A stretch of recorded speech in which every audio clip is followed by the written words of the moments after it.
Hey guys, welcome back to the channel. This is part 1 of our story. If you like this What If story and want to see part 2, let me know in the comments below.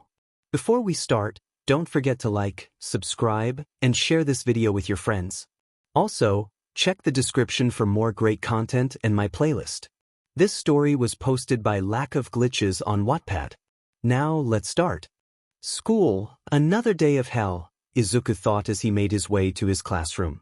Izuku Midoriya was a 15-year-old boy with fluffy dark green hair that always seemed a bit messy.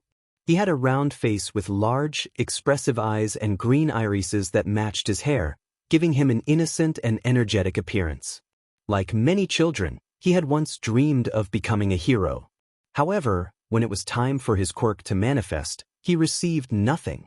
After being diagnosed as quirkless by numerous doctors, he fell into disbelief. Yet, he never gave up and continued to strive to be a hero. When his classmates discovered this, they looked down on him. Initially, their teasing was harmless, but it escalated when his former childhood friend, 𝐾𝐞𝐭𝐚𝐢𝐥𝐬, began to target him.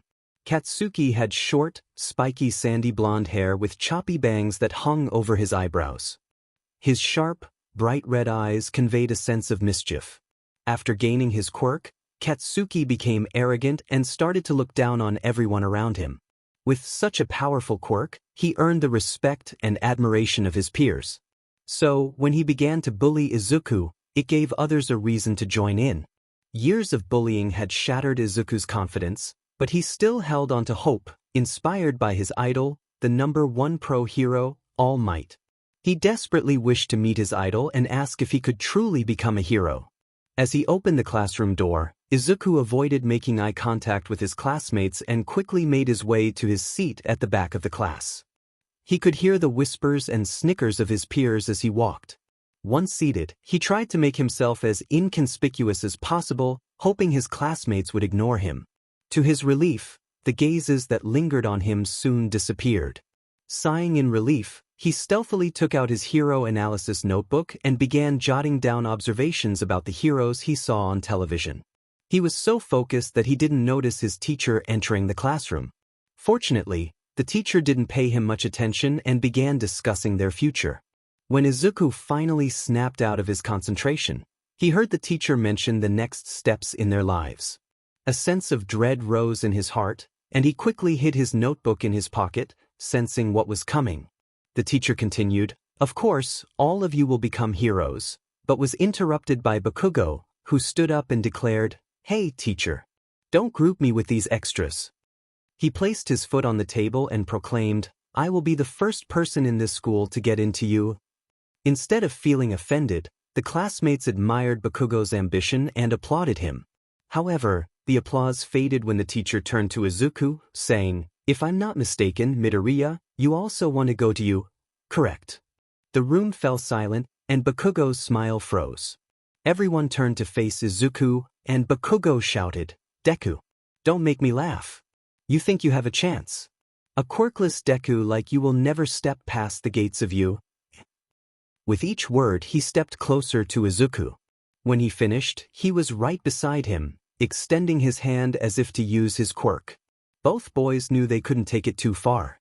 Not satisfied with Izuku's calm demeanor, Bakugo leaned in and whispered, "If you ever want to be a hero, take a dive off the roof and hope you aren't quirkless in your next life." After saying this, he walked back to his seat, a scowl on his face. When school ended, Izuku hurried home, eager to avoid being alone with Bakugo. He shuddered at the memory of Bakugo's words. How could his childhood friend say such a thing? Shaking his head to clear his mind, he thought of his mother, the one who had raised him single-handedly and believed in his dream. On his way home, he had to pass through a dark tunnel under a highway. Halfway through, he heard a grating voice echoing in the tunnel. "What a surprise! A perfect target has come to me. Don't worry, I will gladly accept your gift." Izuku turned to see green slime oozing through the gaps of a drain cover. The slime quickly formed into a grotesque creature and, without warning, shot slimy tendrils at him. Knowing that turning his back would lead to capture, Izuku focused on dodging the tentacles while slowly retreating. The creature, enraged by his evasion, sped up, making it increasingly difficult for him to escape. Just as he neared the tunnel's exit, a booming voice echoed from the drain where the villain had emerged. "It's fine now. But I am here." Izuku's mind went blank as he recognized the voice. It was his idol All Might. The villain, realizing who was chasing it, panicked and attempted to secure Izuku as a hostage. Taking advantage of Izuku's moment of distraction, it managed to bind him. When All Might arrived and saw the scene, he readied a powerful punch and shouted, "Texas Smash." He unleashed one of his signature moves, striking the monster and causing it to splatter in various directions, including the parts that had tried to capture Izuku.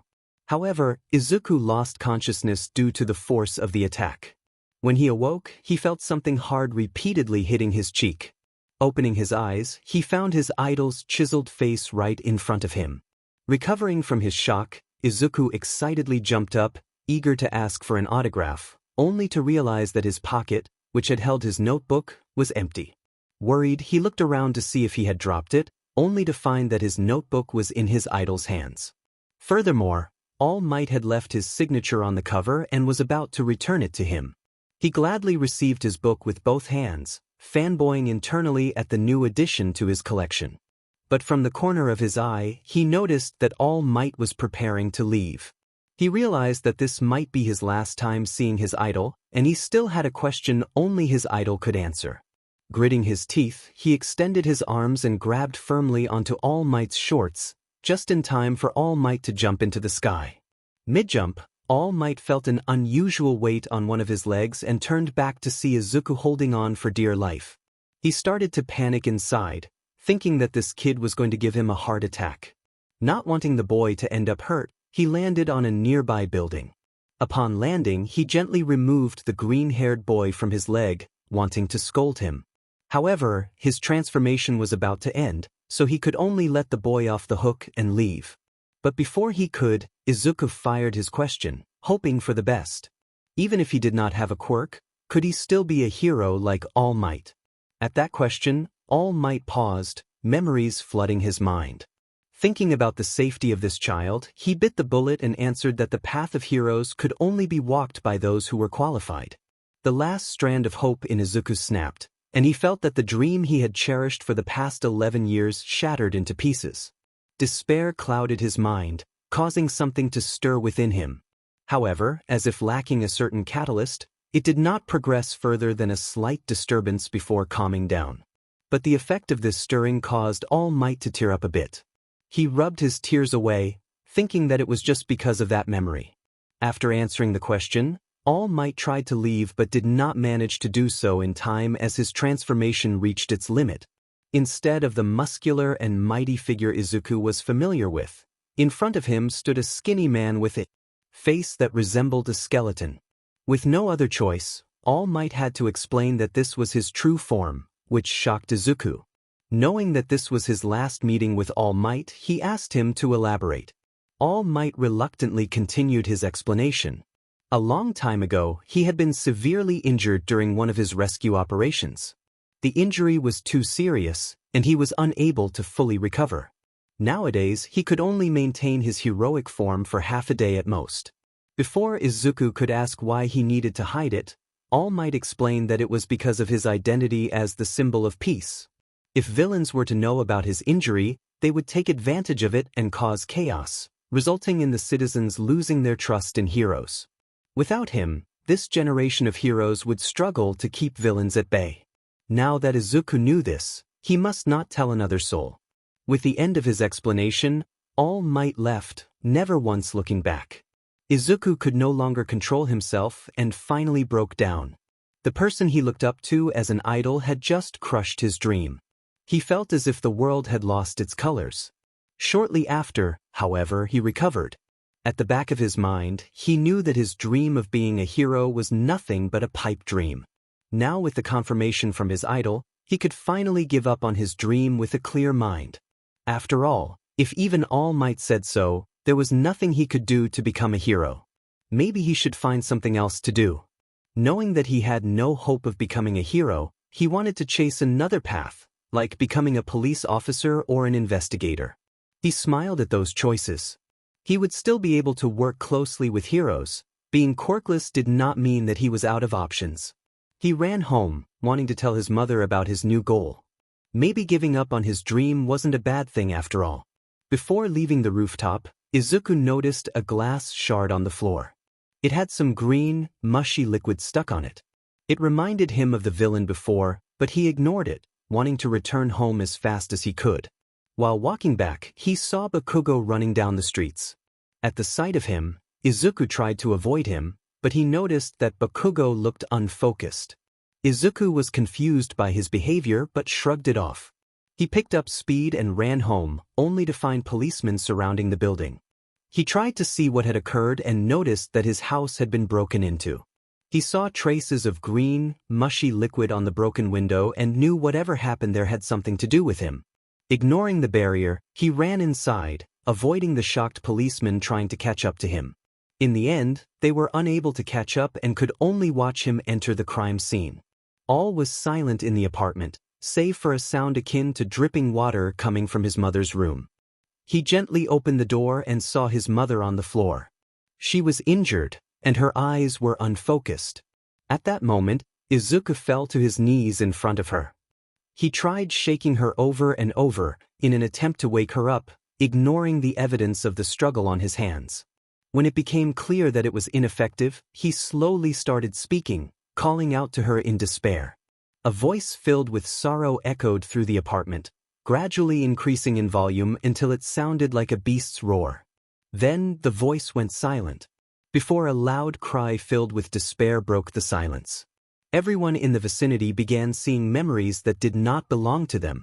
The protagonist of these memories slowly changed until they became the protagonist themselves. They all fell into a panic when they realized that their quirks no longer responded to them. They felt vulnerable, just like what Izuku felt every day. Compared to the bystanders, the slimy villain who was the culprit took the brunt of this mysterious phenomenon. It felt a strong tug on its consciousness, and before it knew it, its vision separated from its body. Confused and alarmed, it turned back to look, only to see its own body. Beside it was an ominous blue ball, slowly consuming everything in its path. Yet there was nothing it could do to stop it. The entity struggled, feeling a sense of desperation as it was drawn into an illusory prison by an unseen force. Despite its efforts, escape was impossible, and it resigned itself to the fate that awaited inside. The roar continued until Izuku finally lost consciousness, but the memories replayed in his mind over and over until he felt numb. During this relentless 𝐒𝐮𝐬, his will to be a hero, previously crushed by his idol, reignited. When he awoke, he found himself in a hospital room where an elderly woman was checking on him. His eyes appeared indifferent and cold, reflecting the realization that the vibrancy of his life had been 𝗟𝗱𝗓 away. He felt utterly alone, with no one to care for him. Although his quirk had awakened, all he felt was regret. Why had he not awakened it sooner? Why had he not returned earlier? A strange sensation invaded his mind, and as it reached an unbearable level, information suddenly flooded in. His quirk was named Domain of Despair, which forced all opponents to experience his despair. It temporarily blocked others from using their quirks, and the domain was known as the Prison of Endless Despair, growing stronger with experience. However, it came with side effects, forcing him to relive his own despair repeatedly, risking emotional numbness and even a prolonged loss of feelings. As he processed this information, the elderly woman observed his indifferent expression and sighed before introducing herself as 𝗏𝐿𝐼. She explained that due to a side effect of his quirk, he had temporarily lost his emotions, but reassured him that they would return soon. Izuku chose to remain silent, ignoring her words, and she understood that he was unable to express himself. Just then, 𝐒𝐮𝐬 burst into the room, his muscular form radiating energy as he shouted his signature phrase. He was inspiring, at least until he coughed up BLD and reverted to his original form. He expressed concern over his tardiness, but his words came out as incoherent mutterings.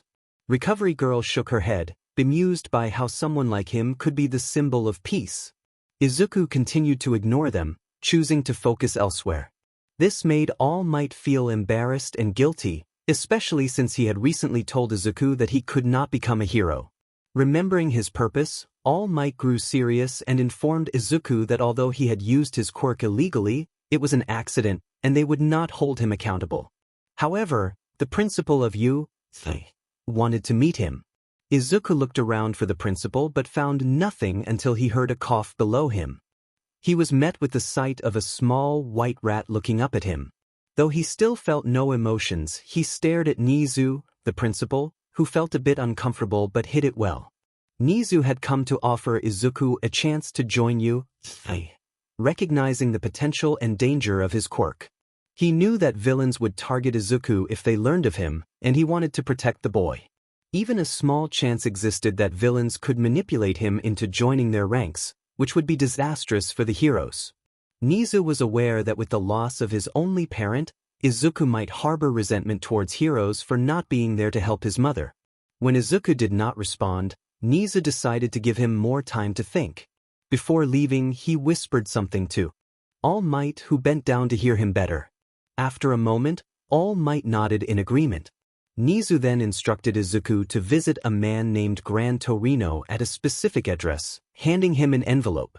Izuku accepted the letter without looking at it and stuffed it into his pocket, waiting to be discharged. Once home, he dashed straight to his room, ignoring everything else. He jumped onto his bed and cried for hours before falling asleep, only to be pulled into a nightmare. When Izuku woke up, he leaped out of bed, clinging to a sliver of hope that his mother was still alive and that everything was just a dream. However, upon seeing the empty table, he realized the truth. Tears threatened to spill, but he fought them back. After washing up and returning to his room, he noticed tear stains on his pillow and the envelope that had slipped from his pocket while he slept. He pocketed the envelope and rushed out of his home, pausing briefly in front of his mother's room.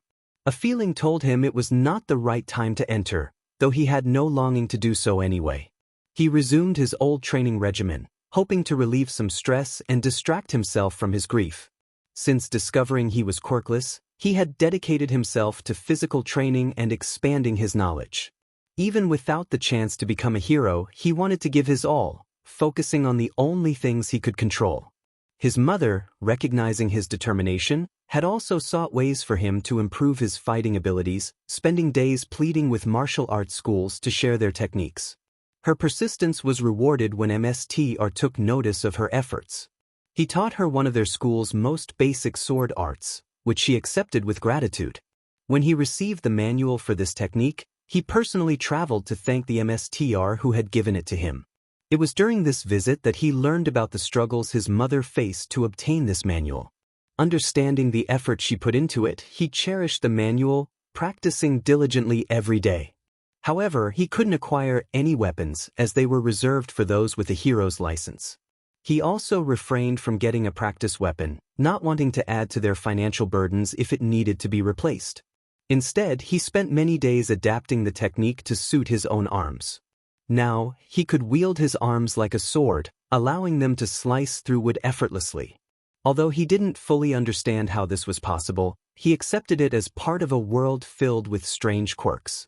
If the 𝐼𝐻𝐻𝐼𝐻 who had given him the manual were to see this, he would have likely wanted to take him on as a personal disciple, as adjusting techniques was typically a skill reserved for grandmasters in China, the birthplace of these arts. Now, he had another aspect to train, his new quirk. He recalled the information about his quirk that had appeared in his mind. He didn't question how he received this knowledge, as the awakening of this quirk was already a significant mystery. Despite the unpleasant memories that surfaced whenever he used it, he was determined to master and train it. He worried about losing control and the potential consequences, wondering if others would be affected or if he would have to relive those memories. As he prepared to use his quirk, he braced for the moment he might lose control. To his surprise, he found he was able to manage it perfectly. This was unusual, as even those who awakened their quirks typically needed at least a month to adjust, and string it usually took over a year. He focused on reducing the effects of his quirk, and after several hours, he managed to lower the output to 5% of its maximum. Once he refined his control, he felt a surge of inspiration. Combining the technique he had learned with his quirk could yield unexpected results. Unable to contain his curiosity, he attempted the combination, and suddenly, his arms were enveloped in blue fog. He slashed downward, curious about the outcome, and was astonished when a light blue slash shot forth in the direction of his swing. It radiated a sense of despair, though not as intense as the full force of his emotions, yet still stronger than the initial 5% he had used. Excitement bubbled within him at this discovery, as the slash did not seem to trigger any of his troubling memories. He realized he could use this move to protect himself and, perhaps, even help others. This was part of what Izuku did alongside clearing the large piles of debris at 𝐾𝐭𝐬 Municipal Beach Park to train himself. His efforts also contributed to restoring the beauty of the area, reminiscent of a time when it had not been polluted. On his way home, he encountered an abandoned cat scavenging for food. Feeling sympathy for the creature, he began to feed it daily. One day, the cat followed him home, showing its trust in him. Unable to resist, he welcomed the cat into his house, gaining a new pet. After finally cleaning up the park, he wiped the sweat from his brow and reached for a towel in his pocket, only to brush against the envelope he had received from Nizu. After a week of ignoring it, curiosity compelled him to take it out. He decided to follow the address written on it. Upon arrival, he found a dilapidated house, surprised that Nizu, the principal of such a prestigious school, would send him to a place filled with old buildings. When the owner opened the door, Izuku saw a short, elderly man. The moment the man asked him a question, Izuku sensed he was putting on an act. After all, he was an experienced observer of people. He handed the envelope to the man, whom he presumed to be 𝐼𝐻𝐼𝐸. As 𝐼𝐻𝐼𝐸 read the contents, his expression shifted from feigned ignorance to sharp focus. He sized up Izuku and remarked that 𝐻𝐻𝐼𝐸 had sent another candidate, questioning why 𝐻𝐻𝐼𝐸 didn't just visit his mentor directly, calling him a coward. Before he could finish his thought, 𝐼𝐻𝐼𝐸 lunged at Izuku with his walking stick, which he barely managed to dodge. Izuku couldn't help but marvel at how fast the old man was. 𝐼𝐻𝐼𝐸 praised his reflexes and declared he would be testing Izuku's physical abilities. He forcefully pulled Izuku into his house and began launching an onslaught, propelling himself off the walls. Even amidst the chaos, Izuku noticed that the interior was much nicer than the exterior suggested. Over the years, Izuku had studied many heroes and villains. Observing 𝐼𝐻𝐼𝐸's fighting style, he deduced who the hero was and recognized his quirk, Jet. Using his knowledge, Izuku managed to hold his ground for 10 minutes until he found himself cornered. In a desperate attempt to create some distance, he unleashed his new move, which he called the Slash of Despair. 𝐼𝐻𝐼𝐸 was taken aback by the counterattack, narrowly dodging the strike. Although he could have withstood the attack, his instincts told him to evade. Looking back, he noticed a deep line etched into his carpet. 𝐼𝐻𝐼𝐸 paused his assault, excitement evident in his voice as he praised Izuku for lasting so long against him and for forcing him to retreat. He began to see why 𝐻𝐻𝐼𝐸 had sent him. Like many heroes, 𝐼𝐻𝐼𝐸 admired talent and felt a strong longing to teach Izuku. However, he recognized that his age limited his ability to provide adequate training. Instead, he devised a more suitable plan. "You have great potential, kid. If only you had more combat experience. I have an idea. Go to the slums and find a building like this one," 𝐼𝐻𝐼𝐸 instructed, handing Izuku a picture. He then whispered a code word into Izuku's ear. Izuku wanted to ask why that particular word was chosen, but before he could, he was pushed out of the house with a box of frozen taiyaki. 𝐼𝐻𝐼𝐸 urged him to leave, reminding him that he had already damaged his carpet. "Unless you want to pay for the damages, leave." Izuku stood stunned at the old man's words, blankly staring at the door. It opened again, and 𝐼𝐻𝐼𝐸 emerged with a smile on his face. He had a request and asked Izuku to help him ask the receptionist for some breadsticks from 𝐬𝐻𝐼𝐸. If he did, 𝐼𝐻𝐼𝐸 would forget about the damage to his house.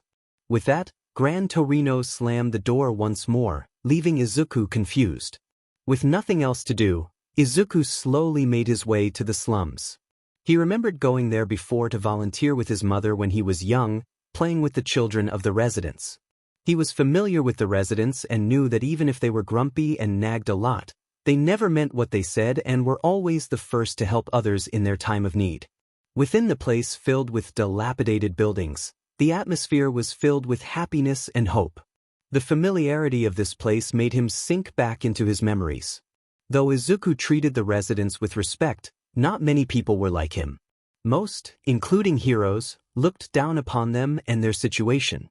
Only he treated them kindly, held conversations with them, ate with them, and even laughed with them. The stark difference between him and those so-called heroes was clear for all to see. To the residents, he was more hero-like than the real heroes and was accepted as part of their big family. One day, some of the children asked about his quirk, and he revealed that he was quirkless. The children were in disbelief, as they knew his dream was to be a hero. They had seen firsthand how kind he was, kinder than any hero they had met. In a moment of impulse, they thought of giving him their quirks, blissfully unaware that this was not possible. They wanted him to fulfill his dreams and wished that he could become famous so they could brag about it. Izuku merely laughed at their childishness but took their intentions to heart, swearing that should he ever be strong enough, he would help all of their family situations. While he relived old memories, he continued walking to his destination. A kind-looking uncle noticed him and was in shock, pinching the person beside him to see if he was dreaming. The other man, startled, began looking around to find the boy.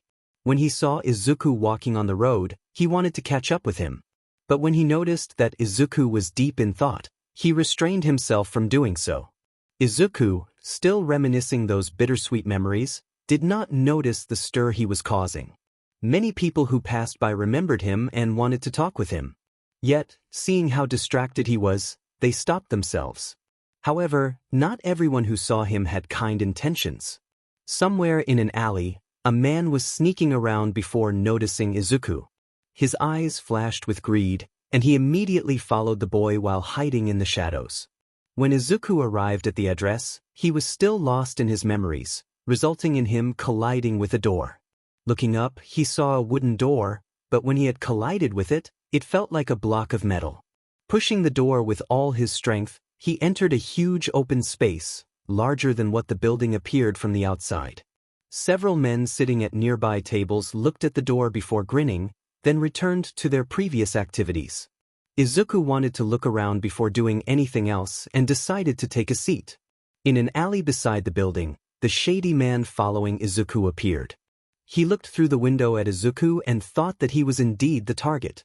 If he captured him, the president would definitely reward him. As if sensing a threat, the man retreated from the window. With cold sweat dripping down his back, he noticed a needle that had not been there before.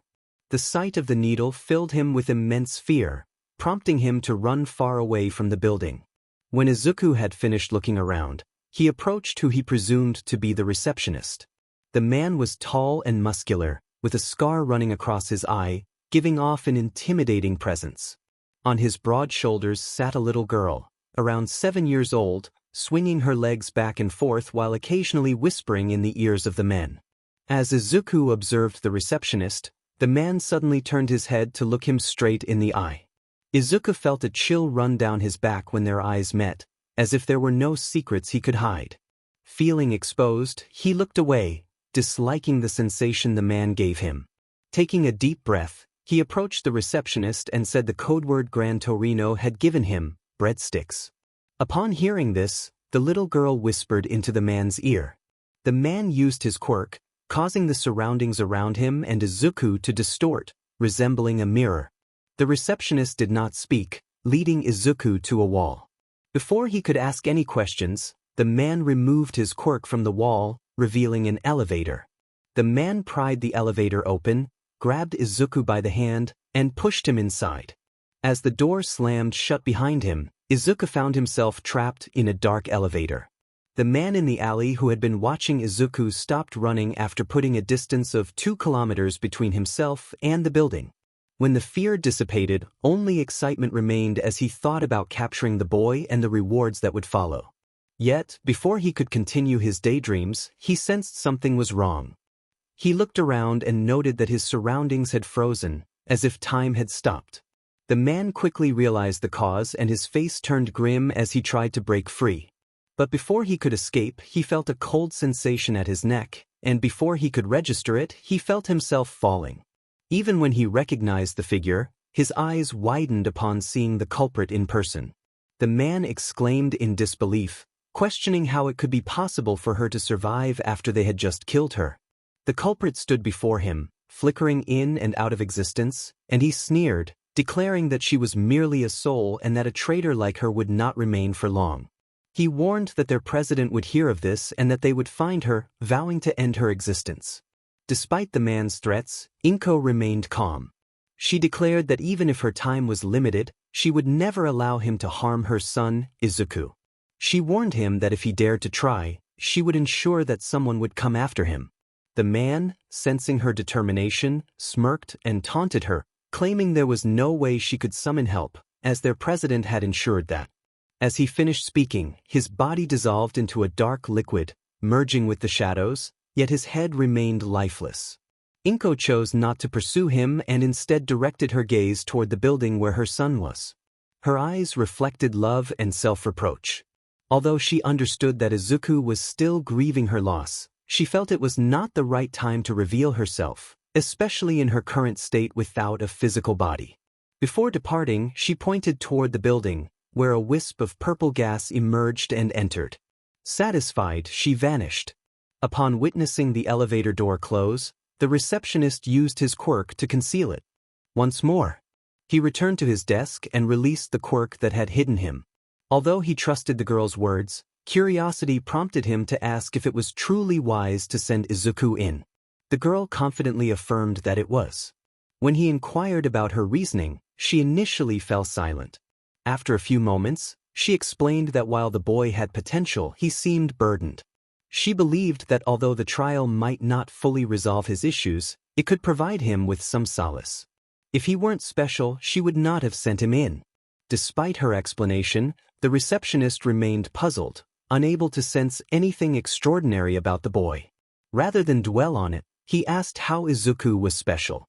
The girl, anticipating the question, replied that his memory had been altered, and even she could not revert it. The fact that someone so powerful had tampered with his memory indicated that he possessed something very significant. The receptionist was taken aback, realizing the implications of her words. If even she could not address the altered memory, reverting it would be nearly impossible, even with the trial's assistance. Unable to comprehend why she would use the trial on someone who seemed hopeless, he asked what would happen to him. The girl explained that the trial could remove some of the tampering and help him recall certain memories. However, given the strength of the alterations, the trial would be equally challenging. In the worst-case scenario, the burden he carried could extinguish his will to live. Yet, she held on to hope, believing that someone would assist him.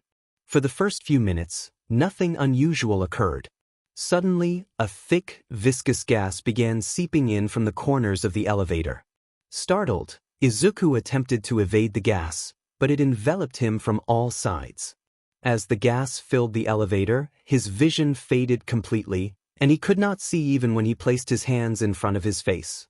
His other senses were similarly compromised. He could not feel his hands, smell anything, or hear his own voice. This sensory deprivation left him anxious. He tried to count the time he had been trapped, but without his senses, his perception of time slipped away. Seconds felt like minutes, and minutes felt like hours. After an indeterminate period, darkness enveloped him until a path of light appeared before him. When he turned around, he sensed a path of darkness behind him, yet he felt a strange comfort from it, even as he sensed danger. Looking at the path of light, he felt a strong aversion, despite knowing it was supposed to be safe. He understood that he had to choose between these two paths, which he believed represented the paths of heroes and villains. Remembering All Might's words, he felt justified in his aversion to the light. Steeling himself, he chose to walk the path he believed led to heroes, but then he heard a familiar voice calling his name. His body froze at the sound of the voice he longed to hear. Slowly, he turned to face the source and saw the person who had been with him for 14 years. Tears filled his eyes as he yearned to run to her, to embrace her once more. Yet, he knew this was merely an illusion. His mother had passed away and could never return. Despite this knowledge, he found it difficult to resist the temptation of her presence. He wanted to return to her, but he understood that doing so might lead him into danger.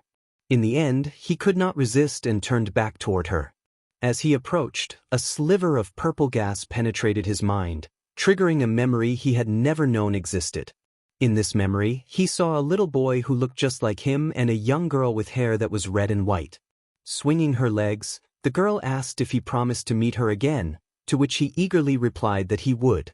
The girl smiled and, wanting to ensure their promise, extended her pinky and asked if they could pinky promise. His younger self mirrored her gesture, hooking their little fingers together.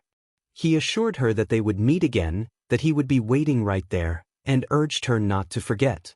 Izuku couldn't recognize the girl, yet a sense of familiarity washed over him. He noticed a man with a fiery mustache behind a tree, clenching his fists at their pinky promise like an overprotective father. Though he appeared furious, his eyes revealed the love he held for the children in front of him. Behind this man, Izuku spotted a strange figure emerging from a car, marking the end of the memory. Looking up, Izuku realized how close he was to the path of villains. Locking eyes with the illusion of his mother, he felt the previous temptation fade away. With clarity returning to his mind, he made his decision. He gazed at his mother, knowing this might be their last meeting, even if only an illusion, before he turned back onto the long path of light ahead. With the temptation gone, he understood that the paths before him were not simply the path of heroes and the path of villains. In the middle of the path, another memory struck him. A 3-year-old Izuku had asked his mother if he could be a hero like All Might in the future. She responded that as long as he stayed safe, she didn't mind whether he became a hero or a villain. Izuku, filled with determination, declared that he would never be a villain. He would be a strong hero to defeat the bad guys and protect his mother. She reminded him that before he could become a hero, he needed to take his shower. Now, Izuku understood what the paths truly represented. The dark path symbolized his past, while the light path represented his future. Tears welled in his eyes as he spoke to his mother, expressing his sorrow for not being able to protect her and promising to make her proud. A weight lifted from his shoulders as he realized that his mother would not want him to be burdened by her death. As he moved forward, the path behind him cracked and shattered, the fragments swirling into his mind, but he ignored this and continued on his path to the future. His head filled with memories he never knew he had. Among them, one memory featuring the little girl stood out. In this memory, the girl appeared not happy but in disbelief, questioning if he was really leaving. Little Izuku apologized, assuring her that their promise would never be broken and that he would meet her again someday. Despite her sadness, his promise brought a smile to her face. Both children had tears in their eyes but refused to cry, sealing their promise before parting ways. Suddenly, something struck his young self's head, rendering him unconscious. Before he blacked out, he heard the girl shout and saw a raging fire. From these memories, he realized many things he had overlooked before. The man behind the tree was the second-ranked hero, 𝗟𝗏𝐻, and the girl had heterochromia, with one blue eye and one red eye. The sight of those eyes made his heart ache. As he finished analyzing the memories, he found himself back in the elevator, which was no longer filled with gas. However, it was no longer stationary. It seemed to be descending. At the receptionist's desk, both the receptionist and the girl appeared confused. The girl wondered why he was taking so long, and the receptionist found it odd, suggesting they check on him. Without waiting for an answer, he concealed himself again using his quirk before releasing the one he had used on the elevator door. To his dismay, all that remained was an empty space. Furious that one of their trials had gone missing, the receptionist and the girl hurried to the computer on the desk, discovering that the elevator was heading for you. Upon realizing this, the girl angrily vowed that she would get her revenge. Izuku leaned against the elevator's door, his eyes unfocused as he processed the new yet familiar memories flooding his mind. He pondered who the girl was and why he couldn't remember her name. Despite his efforts, he couldn't recall anything, feeling as if something was suppressing his memories and feeding him false ones. Terrified, he questioned whether his childhood memories were all fabricated. He understood that he could not trust any of his memories, whether newly recalled or those he had originally held. Lost in thought, he heard a ding as the elevator doors abruptly opened. Without support, he fell to the floor, staring up at the ceiling lights, which stung his eyes accustomed to the darkness of the elevator. After adjusting to the brightness, he opened his eyes to see the elevator before him, faintly enveloped in gray mist. Before he could contemplate this, a familiar voice welcomed him to you. Quickly getting up, he turned around to find no one there until he heard a cough below him. Looking down, he realized it was Principal 𝐒𝐮𝐬 who had spoken. Shocked by the principal's greeting, Izuku recalled that the slums were at least 100 kilometers away from you. Before he could ask any questions, Principal 𝐒𝐮𝐬 explained that they were now in the underground floors of 𝐒𝐮𝐬, a place kept secret from the public. Only trusted teachers were aware of its existence, and only he had the authority to enter. Not wanting to reveal his knowledge of the underground levels, Izuku feigned surprise. He thought he had fooled Principal 𝐒𝐮𝐬, but was proven wrong when 𝐒𝐮𝐬 remarked that this was meant to surprise him. But he took away all the fun. Realizing that his act had been seen through, he wiped the surprised look from his face and looked coldly at the principal. Despite the fact that the person in front of him was the principal of his dream school, he felt disappointment at being brought here against his will. The principal, sensing the awkwardness of the situation, cleared his throat and got straight to the point. He expressed that he meant no harm to Izuku and explained that the reason for their meeting was to hear his decision. Finishing his statement, 𝐒𝐮𝐬 looked at Izuku expectantly, but his expectations were not met. Izuku declared that he had no interest in joining you at that moment and prepared to leave. However, before he could take a step, he felt a heavy pressure bearing down on him. 𝐒𝐮𝐬, looking apologetic, said that he regretted resorting to force but emphasized the importance of the decision. Izuku glanced around and realized that a hooded figure behind 𝐒𝐮𝐬 was the source of the pressure. Despite the weight of it, he gritted his teeth and endured. He locked eyes with the hooded figure and stated that he would make his decision at a later date. He turned to leave, but Principal 𝐒𝐮𝐬, trembling from the pressure, was astonished that Izuku could still move. Left with no choice, he revealed the gravity of Izuku's situation. 𝐒𝐮𝐬 explained that Izuku's quirk had already drawn significant attention, and if others discovered how strong he was, his life could be in danger. At this, Izuku paused and turned back, frowning as he asked for clarification. 𝐒𝐮𝐬 sighed and continued, explaining that due to the awakening of Izuku's quirk, some individuals now knew of a boy capable of disabling quirks. Given the importance of quirks to everyone, 𝐒𝐮𝐬 warned that villains might start targeting him. Izuku feigned ignorance, insisting that his quirk only made people cry, but 𝐒𝐮𝐬 countered, stating that many had witnessed it. He questioned whether they would be unable to uncover the truth. Izuku wondered what villains would gain from targeting him. 𝐒𝐮𝐬 explained that some might attempt to brainwash him into working for them, others might want to experiment on him to find a way to erase quirks, and the most dangerous ones might aim to eliminate him entirely. Izuku contemplated the implications, realizing that he faced either a life worse than death or death itself. Although he understood the danger he was in and recognized that you could protect him, he hesitated to accept the invitation, recalling All Might's words and 𝐼𝐵𝐾𝐿's constant reminders. Summoning his resolve, he once again declined to join you. 𝐒𝐮𝐬 sighed and stated that if that was truly Izuku's wish, he would not force it. However, he insisted that Izuku stay until he could suppress the recent news about him.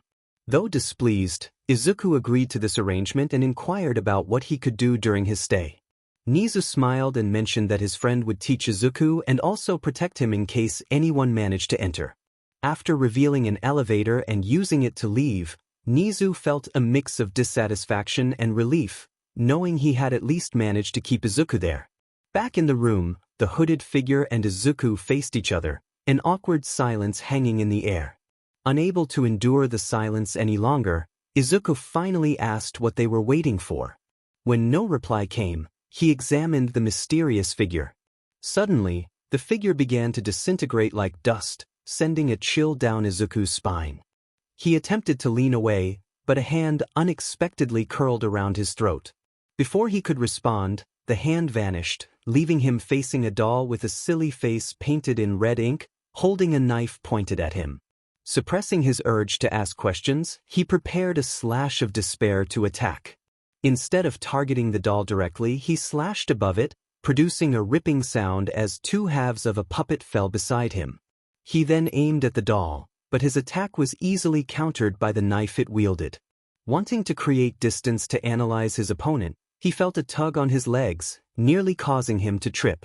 Using quick reflexes, he slashed at the restraining force before backflipping to land on his feet. A glance revealed a shadowy hand on the floor, and he noticed a knife embedded in the ground where he had just stood.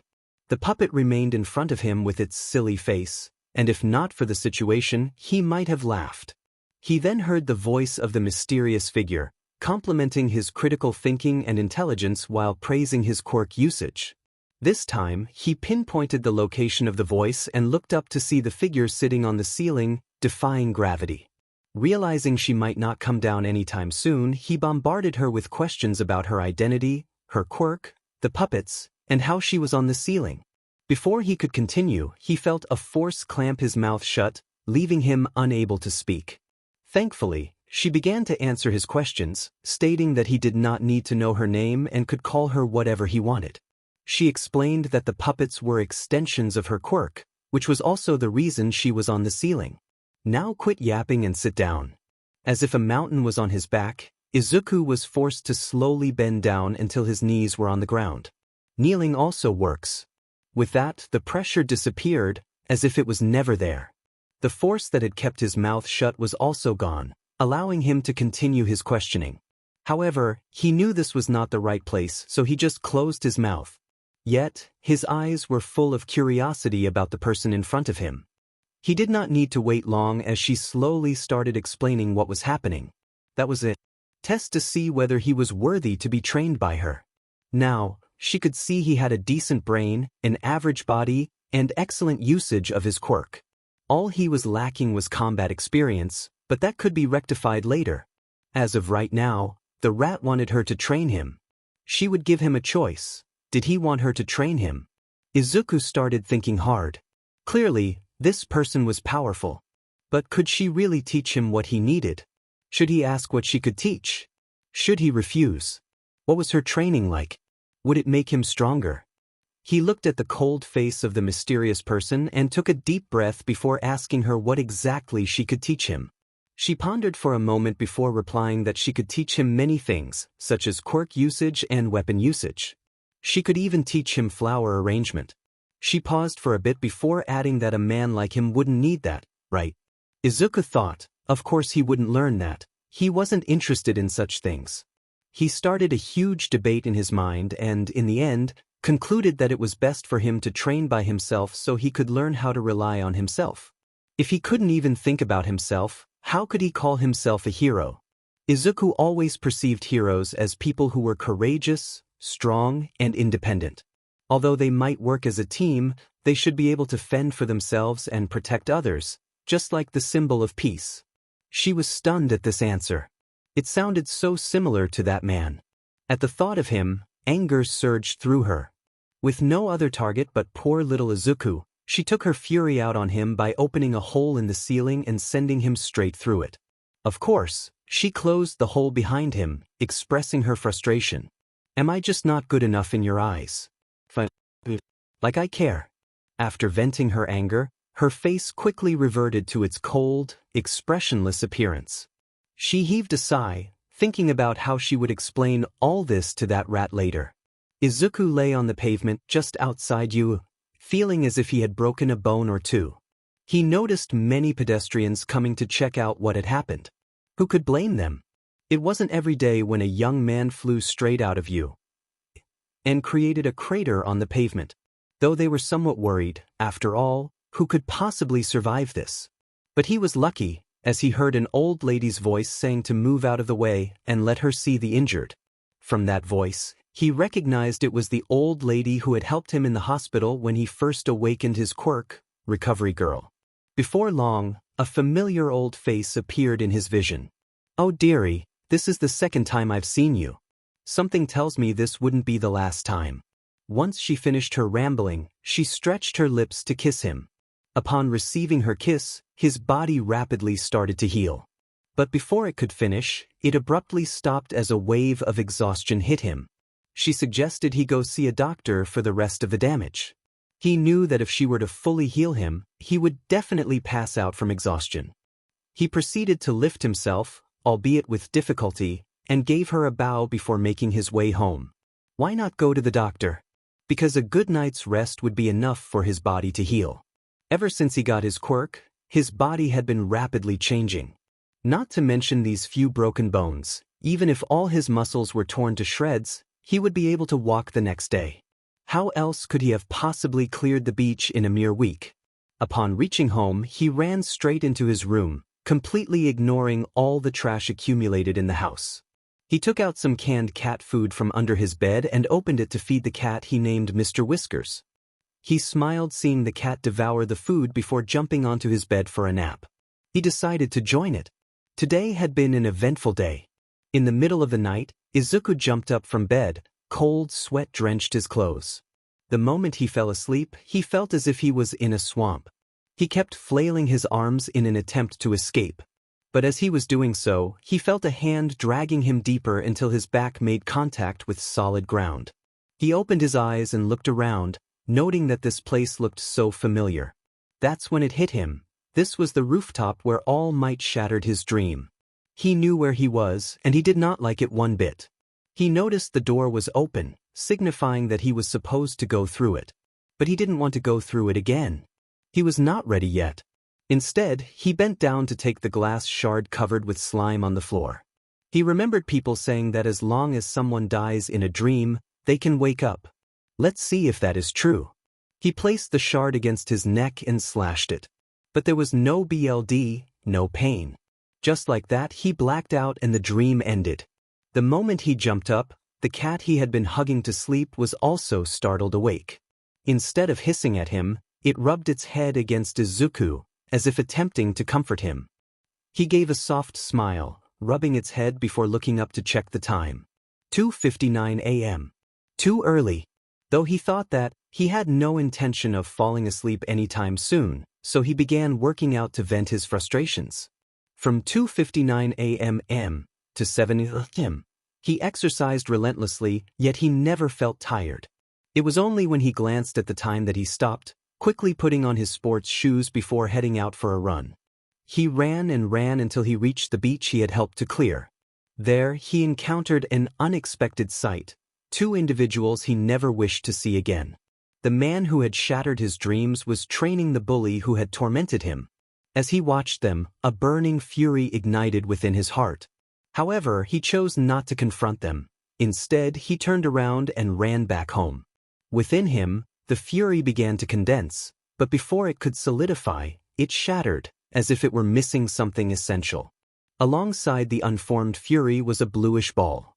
If one were to examine it closely, they would sense a terrible event had transpired, accompanied by a longing to end it all.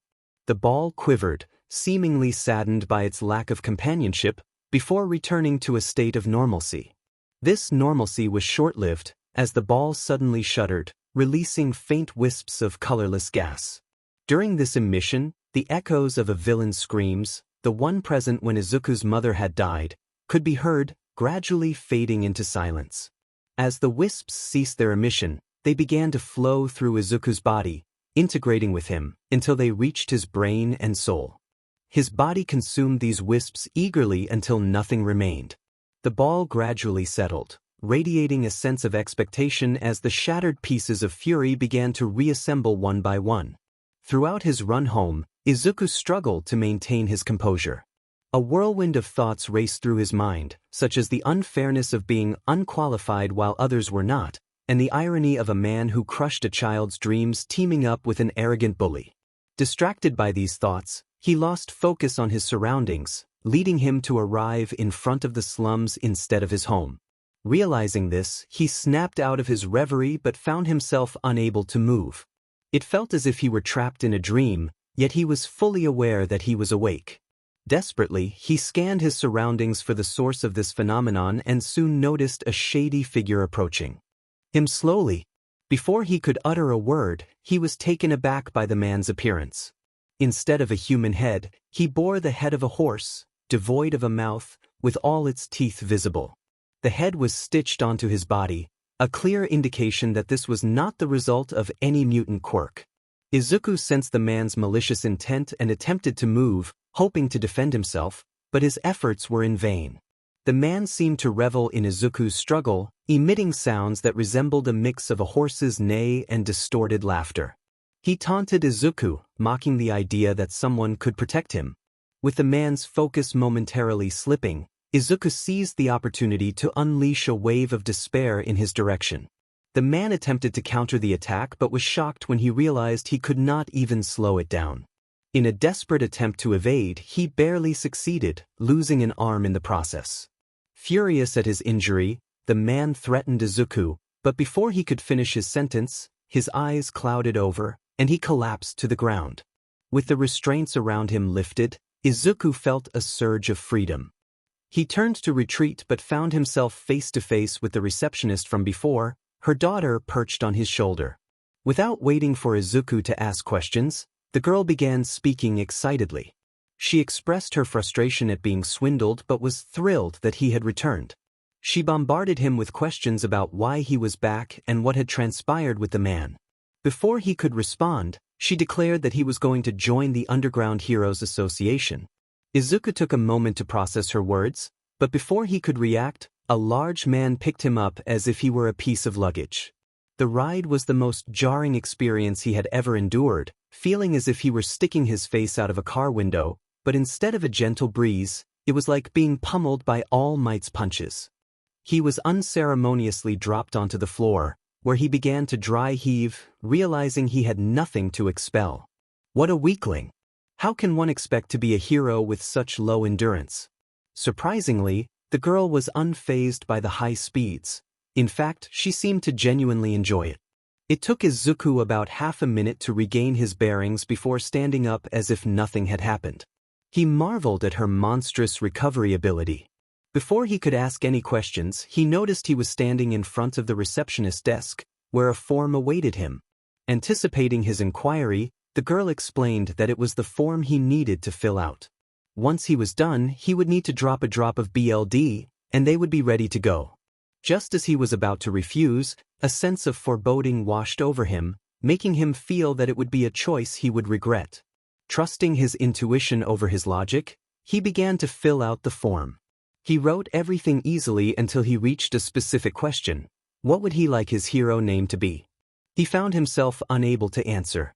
From a young age, he had dreamed of saving people, putting smiles on their faces, and becoming a hero. However, he had never considered what his name would be. Realizing this, he offered a self-deprecating smile, acknowledging that perhaps he had always known being a hero was just a dream. He decided to leave that question blank and completed the rest before handing the form back to the receptionist. The man didn't even glance at it before passing it to the girl on his shoulder. She briefly scanned it and raised an eyebrow at the blank question. You don't have a hero name for yourself. That's odd. No one will be able to call you out. Why not choose a random name? She suggested. Izuku smiled but remained silent. The girl looked at him thoughtfully before placing her hands at the sides of her head. She held that pose for about a minute before leaning in to whisper in the receptionist's ear. He nodded and opened one of the cupboards, retrieving a file. The girl examined it closely before tossing it onto the desk in front of Izuku. Go read through this and investigate what's going on. When you come back, you'll have a hero name for yourself, she instructed. Izuku was curious about what she had done but respected her privacy, knowing it was likely related to her quirk. If she wanted to share, she would have done so already. He picked up the file and began to read, but before he could delve into it, the girl reminded him to find a table to sit at, as there were others waiting. Acknowledging her words, he found a seat and opened the file, discovering numerous reports of missing children and adults. As he read through them, he noted that they all had one thing in common: they were quirkless. A chill ran through him as he stumbled upon a research report found on a darknet forum. It detailed a disturbing discovery that individuals without quirks were seen as ideal subjects for human experimentation, concluding with a chilling statement about acting in the name of science. Fury surged within him as he continued flipping through the file until he reached the end, where a red dot indicated the possible location of the scientist's hideout. Armed with this knowledge, he quickly set off toward the location. He felt no need for preparations. Every second counted when lives were at stake. In this regard, he felt far superior to those so-called heroes who prioritize their own safety over the lives of others. Meanwhile, back at the receptionist desk, the man questioned the girl, expressing concern about sending Izuku on this mission without any experience or a team. The girl confidently replied that it was perfectly safe, her eyes assuring her of that.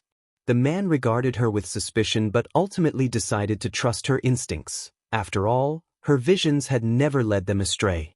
The girl's mind raced with thoughts. Why had her vision predicted that his name would be Kitsune? He didn't even have a mutant quirk.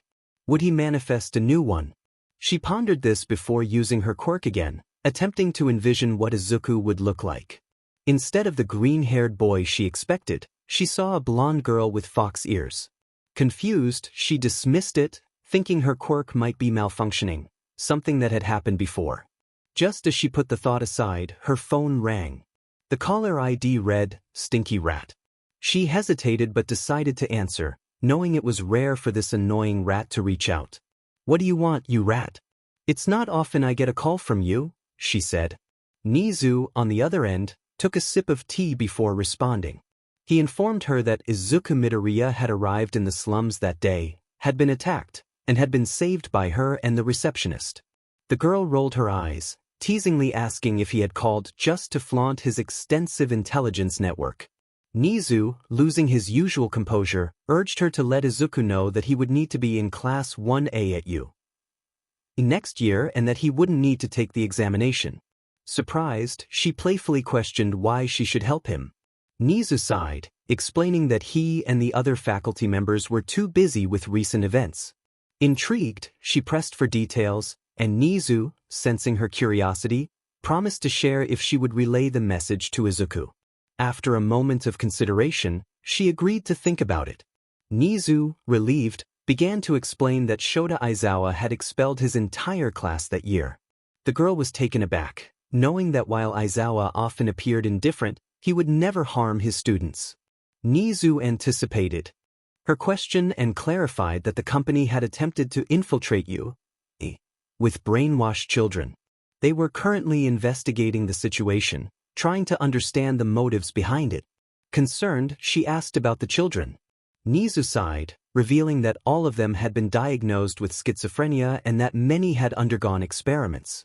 Anger bubbled within her, but she managed to suppress it as she listened to Nizu's troubles, hanging up once the conversation concluded. It was chaotic, even the top hero school couldn't protect children now. She realized she needed to eat something and asked the large figure nearby to help her call 𝐬𝐬 for some breadsticks. Izuku kept running, his mind racing with thoughts about the captured individuals. He quickly pushed aside his growing worry and focused on how to rescue them. He reasoned that since the scientist had managed to capture so many quirkless people, they must have a strong intelligence network and a considerable number of followers. He needed to gather more information without alerting them, as doing so could put the captured individuals at risk. As he slowed down, he realized he was close to home. He rushed inside, grabbed his laptop, and continued on his journey to the designated location. He knew that a place like that would likely have hidden surveillance cameras. With his average hacking skills, he felt confident he could disable them. He had also prepared measures against any surveillance quirks. After running for another 35 minutes, he arrived at a convenience store. He double-checked the file on his phone and confirmed he was at the right spot. Doubt crept in, but he decided to go inside, buying some snacks before heading to the cashier to check out. As he prepared to pay, he heard the cashier making small talk, asking if he aimed to be a hero. Izuku thought for a moment before responding with a smile, affirming his ambition. The cashier expressed envy, lamenting his inability to become a hero. Izuku felt a strange energy trying to invade his mind but pretended not to notice. He encouraged the man, stating that anyone with a quirk could become a hero. The cashier sighed again, revealing he was quirkless, which confirmed Izuku's suspicions. Instead of confronting the man, Izuku adopted a superior attitude, masking his true feelings as he left the store. He made his way to a nearby Starbucks, ordered a cup of coffee, and found a corner to sit in. Opening his laptop, he began to infiltrate the convenience store's network, taking care to avoid detection. As he worked, he reflected on the cashier he had encountered. He considered the possibility that the man might be gathering information for the enemy, using his quirk to subtly extract details from unsuspecting individuals. Izuku concluded that someone else must be in charge of the kidnappings, as quirkless people were easy targets. After successfully hacking the surveillance cameras, he set them to replay the same footage continuously, erasing his traces before leaving the network. He finished his coffee, put on a neutral expression, and returned to the convenience store. As he approached, he activated a small portion of his quirk to shield himself from detection. This would allow him to remain undetected while he executed his plan. Entering the store, the cashier greeted him, but Izuku quickly subdued him, knocking him unconscious. He still had doubts about the information he had received, so he refrained from causing any permanent harm. Controlling the emotions within his quirk, he aimed to invade the unconscious man's mind, dragging him into a nightmare. To ensure the man wouldn't wake up too soon, Izuku tied him up with rope and stuffed his mouth with breadsticks. He locked the store and hung a sign stating it was closed before heading to the employee break room, suspecting it might hold more secrets. He quietly opened the door and surveyed the room, which was nearly empty except for a bed and a small kitchen. Tapping the floor beneath the bed, he discovered it was hollow. Lifting the tile, he found a ladder leading down. He carefully descended, trying to avoid making any noise. Upon reaching the bottom, he was hit by a foul odor, as if something terrible had occurred there. Moving cautiously, he nearly tripped over an object protruding from the ground. He looked down to see many skeletons scattered across the ground. Some had varying levels of damage and came in different sizes. Among them were skeletons of children, their bones fractured or burnt, some still bearing decayed faces that seemed to express pain and suffering. At the sight of this, fury surged within him, almost surpassing what he had felt before. He tried to regain his composure and continued moving forward, each step resulting in the sound of bones cracking beneath his feet, unavoidable in the sea of skeletons. When he finally reached the end of the brightly lit passageway, he encountered a metal door. Faint sounds of raucous laughter drifted through. Pressing his ear against the door, he overheard a conversation between two men. One man remarked on the number of people they had captured, noting how the police never seemed to notice. The other laughed, recalling a police officer who had casually entered their store for donuts, suggesting that if the police knew what was happening right under their noses, their expressions would be priceless. As laughter echoed, a child's scream pierced the air, followed by a voice tinged with madness, expressing frustration over a broken bone and instructing the others to quiet down. He felt an overwhelming urge to rush in and save the child, but something compelled him to listen further. An instinct deep within him warned that ignoring the situation could lead to dire consequences. He stood there, heart racing, as he continued to listen. The conversation shifted, questioning why a quirkless doctor would experiment on his own people. The doctor responded with a laugh, claiming that being quirkless meant he had to find ways to benefit his kind. He believed that if people could offer their lives for the advancement of science, they should feel honored to fulfill their purpose. The young man was incredulous at the twisted logic. Just because he was quirkless, did that mean his life held no value? Was sacrifice the only way to find purpose? Another voice chimed in, suggesting the doctor experiment on himself instead. The doctor, filled with conviction, declared that his intellect was worth more than the lives of those he experimented on, asserting that he would always be above them. With that arrogant proclamation, the young man's blood ran cold, and the fury within him intensified, igniting a fire that spread from his body to his mind and soul. He felt as if he were engulfed in flames, his mind ablaze while his soul felt frozen. The temperature around him rose to an unbearable level. The men inside the room noticed the heat but attributed it to the metal door blocking them. One man was about to ask another to adjust the air conditioning when he noticed the door beginning to melt. He quickly alerted the others, preparing for a confrontation, while the doctor remained focused on the child he was experimenting on, confident that the hero could not defeat his henchmen. As the door melted away, a young girl with fox ears and a white kimono entered. Though she was stunning, the men felt an intense gaze upon them. One man attempted to ensnare her with ropes, but they dissipated before reaching her. Another tried to douse the flames with a stream of water, only to find it evaporating instead, causing the flames to grow even stronger. The girl advanced toward them, and at first, they felt no harm, but soon realized their bodies were disintegrating. Despite their desperate attempts to resist, they could not halt the process. In their despair, an illusory prison materialized, more tangible than before, with tentacles emerging to ensnare the men. They felt their vision shift, turning to see their own bodies staring back at them. They struggled in vain as the tentacles pulled them into the prison, sealing its gates behind them. The girl then turned her attention to the scientist, who was now on the floor, fear etched on his face as he sat in a puddle of water. He pleaded for his life, claiming to be a victim too, desperately trying to absolve himself of guilt. As she approached him, the flames around her did not harm him. He felt a false sense of forgiveness, and his arrogance returned.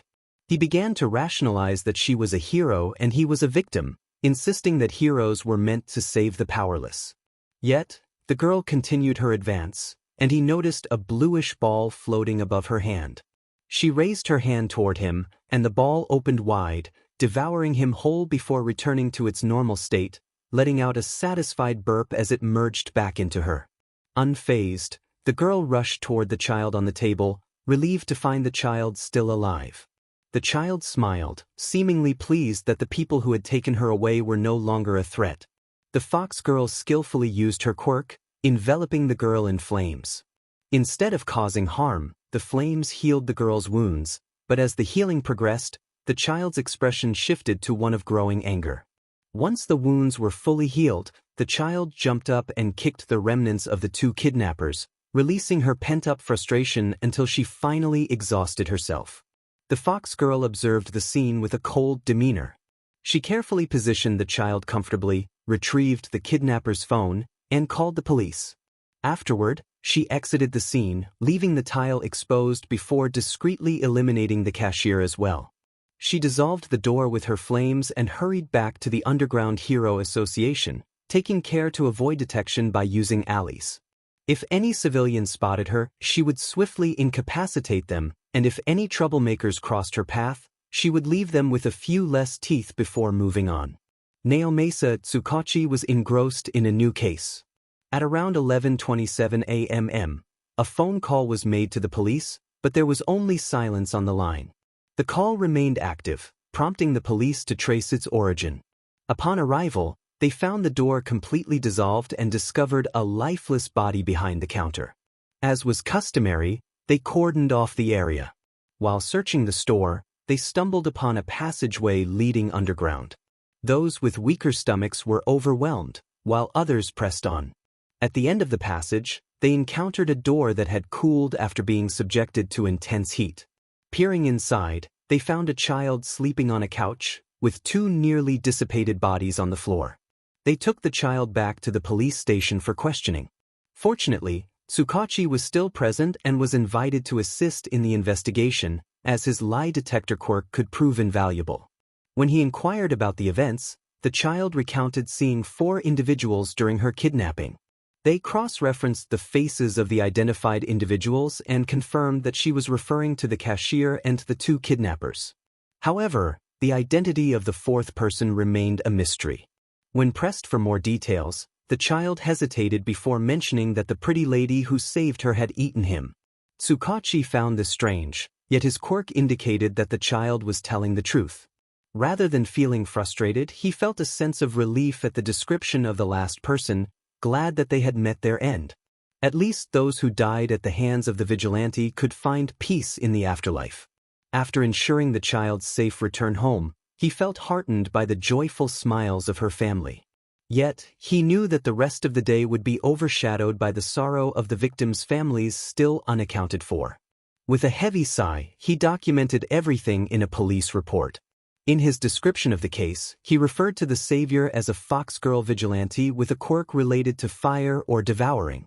Unable to find any heroes matching her description, he classified her as a vigilante.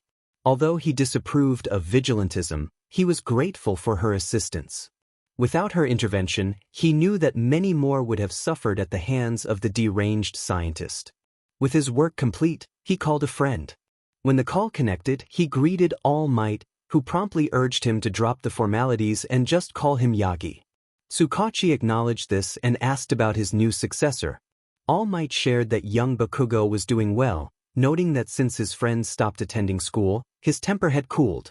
Instead, he had been training diligently to inherit one for all, and 𝐼𝐻𝐬 felt confident in 𝗶𝐾𝐭's potential to confront all for one in the future. Tsukachi then shifted the conversation to a new case he had just encountered. He explained that a quirkless scientist had been experimenting on other quirkless children and adults. He revealed that someone had killed the scientist, allowing them to save the only survivor. 𝐼𝐻𝐬's grip on the phone tightened as he listened, and Tsukachi continued, informing him that the child had described the hero who saved her as a vigilante. He elaborated that they could not find any records of her, but she was a striking fox girl with a quirk suspected to be related to fire or devouring. He requested 𝐼𝐻𝐬 to keep an eye out for her, believing she had the potential to be a true hero. 𝐼𝐻𝐬 noted the description in a notebook and responded before ending the call. He looked up to see his successor training hard to inherit one for all, a satisfied smile crossing his face before he coughed up some blood. He pondered how long he could continue to protect 𝗟𝗶𝐾𝐭, hoping that one day he would become the new symbol of peace. With a sigh, he returned to reviewing the teaching materials necessary for his role at 𝐼𝐻𝐬, a small smile forming as he imagined the surprise he could prepare for his successor when he visited the school.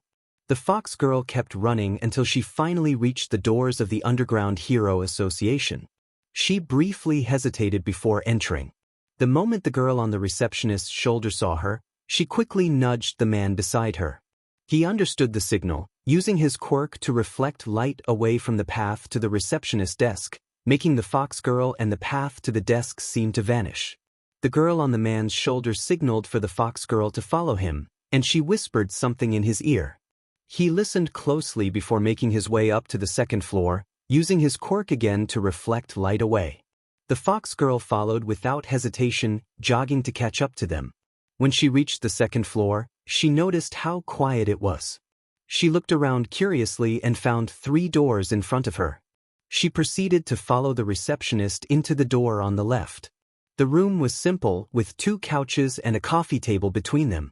The receptionist and the girl sat on the couch furthest from the door, so she chose the couch nearest to the entrance. Once they were comfortable, the girl on the man's shoulder asked if she was Izuku Midoriya. The fox girl, now Izuku, gave a quick nod. The girl confirmed her identity by asking if she was green-haired with freckles, to which Izuku nodded again. The girl muttered under her breath, realizing her vision had been correct.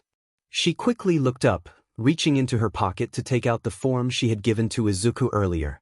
She needed Izuku to write down her new information. Izuku felt a moment of confusion, wondering why the girl still wanted her to join and if there were any other questions. However, she decided to rewrite her form without dwelling on the girl's intentions. Understanding the need for secret identities, Izuku recognized that this form could serve as a perfect cover, as long as it remained hidden. She needed to create a new identity from scratch, starting with a name.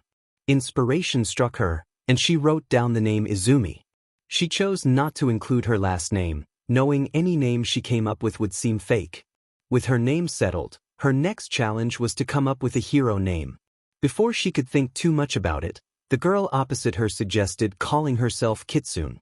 This idea resonated with Izumi. Her form resembled the legendary Kitsune. She marveled at the girl's insight, realizing that the name Kitsune was meant for her. Next, she faced the question of her quirk. A familiar feeling emerged, similar to when she had discovered her previous quirk. She waited for this feeling to peak before information flooded her mind. She focused intently on the newfound knowledge. Her quirk was Flames of Rage, which surrounded her with flames fueled by her anger. These flames had the ability to devour anything that came close, including types of energy like kinetic energy. The intensity of the flames was tied to her emotions. The angrier she became, the more powerful the flames. However, there was a side effect. When the flames grew too intense, her rationality would be consumed by rage, making it difficult to distinguish friend from foe. This quirk had been specifically designed for her kitsune form, though it could still be used in her original body, albeit with diminished effects. As she finished reading this information, another piece of knowledge appeared in her mind. Her quirk was kitsune, which transformed her into a girl. Everything about her would be identical to a girl's, including mentality. She could switch between forms, but only after 24 hours had passed since her last transformation. A side effect of this transformation was the release of heat energy, raising the surrounding temperature significantly. When reverting to her original form, steam would be released at a high temperature. Izumi felt a wave of panic at the thought of relationships, unsure of how to navigate her feelings. She shook off her thoughts and quickly filled in the form, opting to write with fewer details and include some half-truths. In her flurry of thoughts, she completely overlooked some blanks in the information given to her. After writing everything down, she felt a sense of determination. She was ready to embrace her new identity and the challenges that lay ahead. No, wait, there was still one more problem. What should she write for her age? Evidently, her body looked like that of a young girl. However, the mind inside her far exceeded the age of her body. After much contemplation, she finally decided to write the age of her actual body.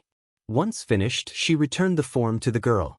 The girl quickly looked through it, marveling at the cute handwriting as well. She smiled in satisfaction and placed the form back in her pocket. Finally, she indicated that Izumi could leave.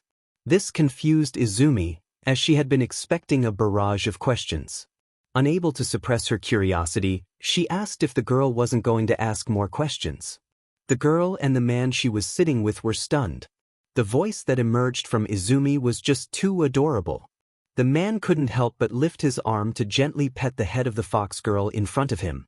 At that moment, something even more embarrassing happened as Izumi let out a soft purr at the affection. This increased her cuteness tenfold, causing the girl on the man to fangirl before fainting. The man was also taken aback, causing his hold to loosen. That was when Izumi realized what had just happened. Her face flushed crimson, making the room feel like a furnace, and she jumped out the window.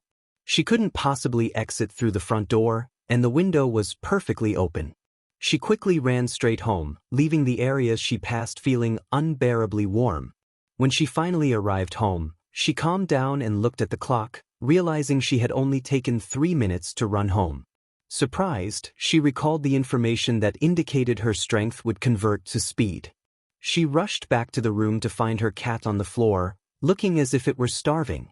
She exclaimed the name of her cat before quickly getting a can of food to feed it. Once the cat had eaten its fill, it observed the girl who had entered its owner's room. Though it would normally attack intruders, it couldn't bring itself to lift its claws against her, especially since she had just fed it and carried the scent of its owner. The cat concluded that this must be its owner's wife. This intelligent cat, who sneaks off to read comics on his owner's phone when left alone, felt this was the most logical answer. Hence, it began to curry favor with the girl by rubbing against her. Perhaps due to this change in mentality, the girl found the cat to be incredibly cute. She gently hugged the cat, laughing softly. After a while, she set the cat down and pondered what to do next. With all that had happened that day, it was already close to nighttime, and she realized she hadn't showered all day. This realization brought a strong sense of discomfort, overwhelming her to the point where she felt she wouldn't be able to sleep without showering.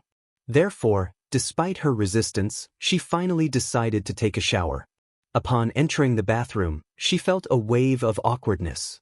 Firstly, she had no idea how to undress, as the kimono was difficult to remove. Secondly, she had never seen a girl's body before, except for her mother's when she was young. Lastly, she had no clothes to wear. Then a thought struck her. She realized that the kimono was made of flames, and all she had to do was think of it disappearing for it to do so. She sighed in relief, thankful that no one could undress her without her consent. After bracing herself, she removed her clothes. When she looked in the mirror, she saw her body and felt a sense of normalcy rather than shame. This surprised her, as the change in mentality felt overwhelming. But in the end, she showered and washed up. Afterward, she emerged in sleepwear suitable for girls, a blush on her face. She quickly went to her bed and lay down, almost falling asleep instantly. Before drifting off, she hugged her cat, who found her very comfortable to sleep with. At that moment, a spirit began to condense, revealing itself to be Izumi's mother. She couldn't believe her son had become a girl and was taken aback by how cute she was. Gently, she approached and rubbed Izumi's head, causing her to purr unconsciously. The spirit spoke of a time when Izumi would find a replacement for despair, hoping that when that time came, she would allow her mother to pamper her all day. Izumi gave a small nod, as if she could hear her mother. Her mother smiled before swiftly disappearing. Then, another spirit began to condense, slowly revealing the horseman who had attacked her earlier. He smiled mockingly, sneering at how defenseless Izumi was and how the traitor couldn't even detect him. He thought that even death couldn't stop them, and as long as he killed her, he could have his body back.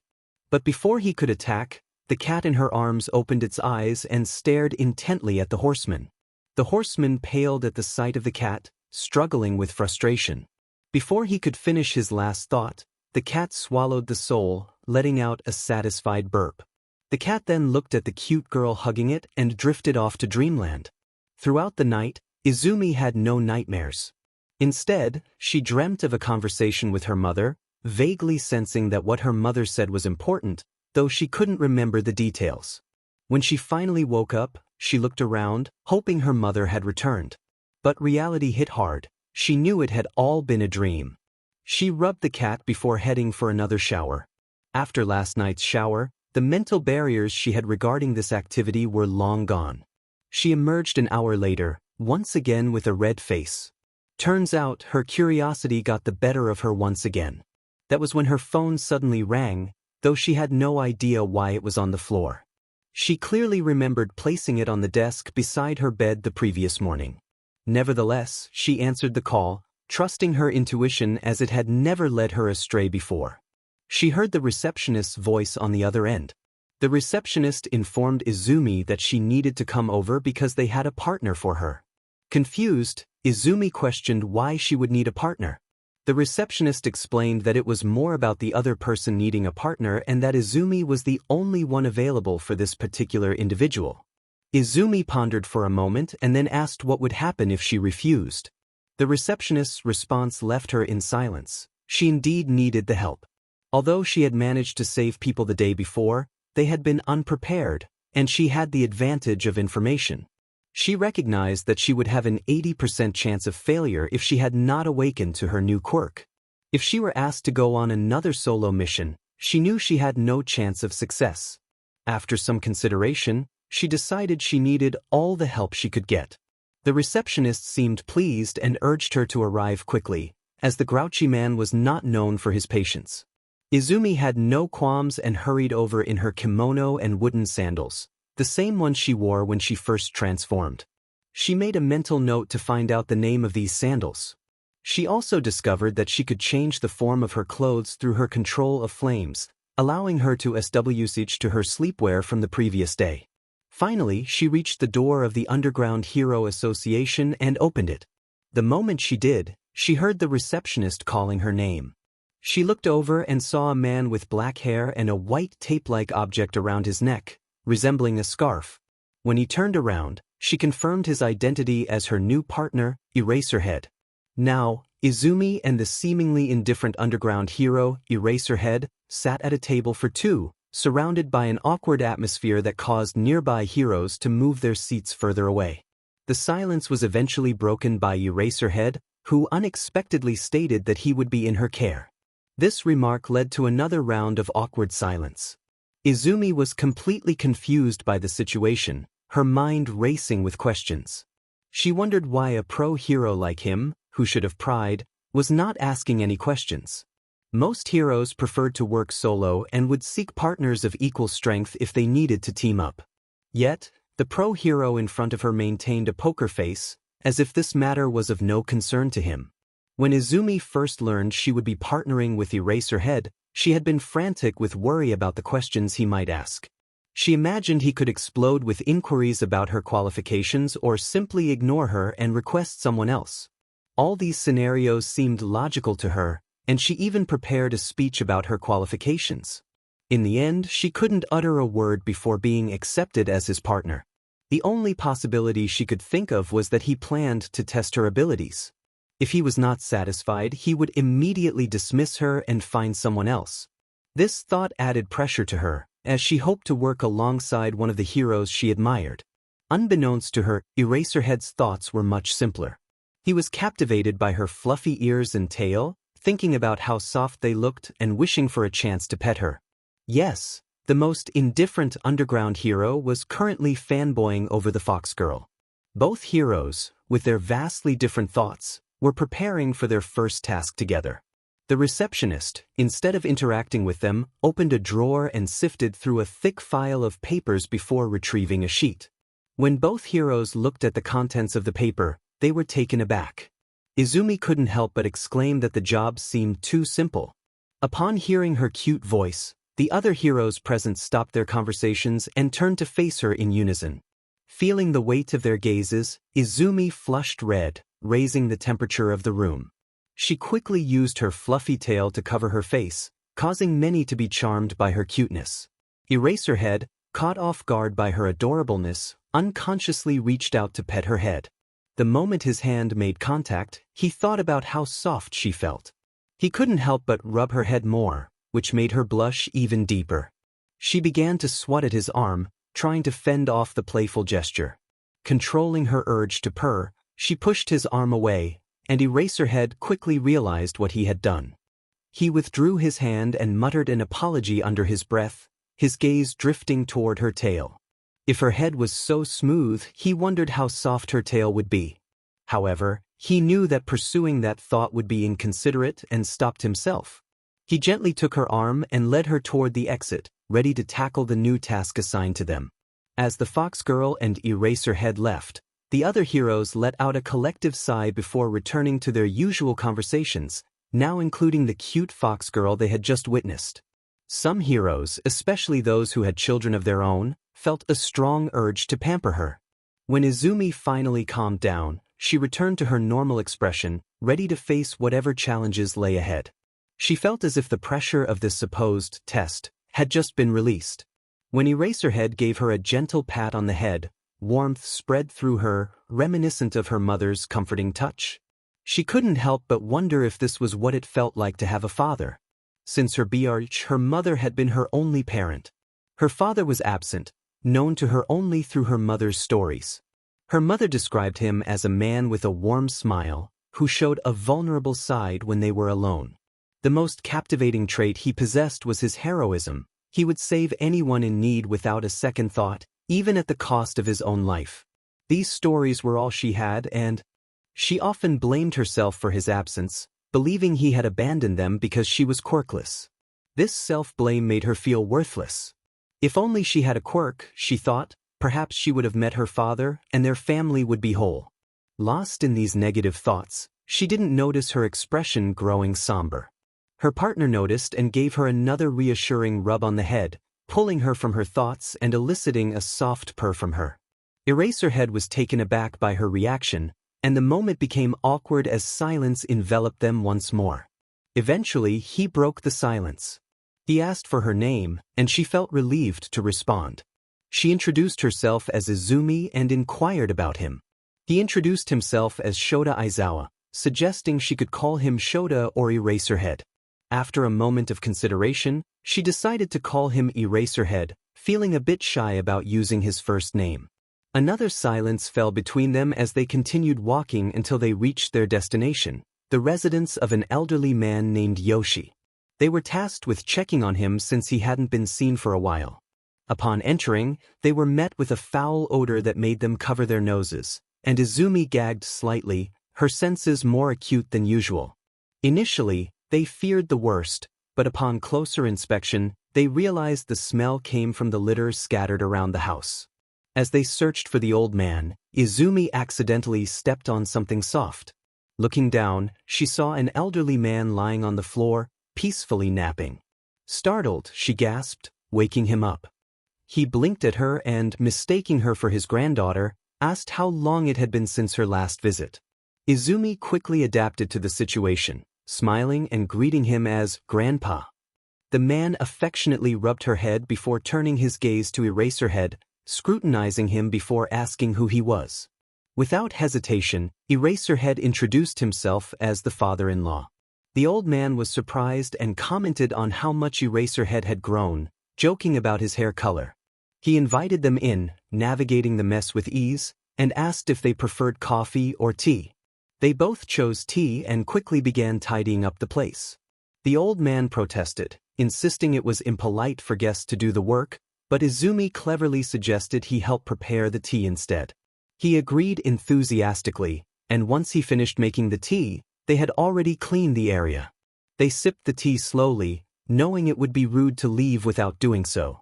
After finishing, they bid farewell and left, sighing as they made their way back. Sometimes, taking care of others proved to be more challenging than facing villains. When they submitted their assignment, they received a decent reward, enough for Izumi to cover her rent, and were asked to return the next day. This arrangement meant Izumi would have to remain in her kitsune form for a while longer. What began as a day turned into 2, then a week, and eventually stretched to 8 months. During these 8 months with 𝐼𝐻𝐼𝐻𝐸, they undertook various tasks, from helping the neighborhood to patrolling the streets at night. Thankfully, none of the tasks resembled their first encounter. As their partnership came to an end, 𝐿𝐻𝐸 announced he needed to return to teaching at 𝐸, requiring him to prepare materials and schedules. With this announcement, memories of the past 8 months flooded their minds. There were moments like when 𝐿𝐻𝐸 first touched Izumi's tail, causing her to blush and feel flustered. Thankfully, he had managed to control the situation, but she had to stay home for a month afterward. The number of times she had to relieve herself during that period was countless, teaching 𝐿𝐻𝐸 a lesson about boundaries. Yet, a month later, she still allowed him to enjoy the softness of her tail. Another memorable moment was when she had to reveal her healing abilities after he sustained an injury while protecting her. This revelation made 𝐿𝐻𝐸 fiercely confront the villains, showcasing his protective nature. It warmed her heart to know he appreciated her trust in him. There was also the time she accidentally called him Papa. Though embarrassed, he reassured her that it was acceptable in private. As they reflected on these memories, Izumi nodded, understanding that this chapter had to close eventually. Though saddened by the thought of not seeing him again, she was ready to let him go. They exchanged nods before parting ways.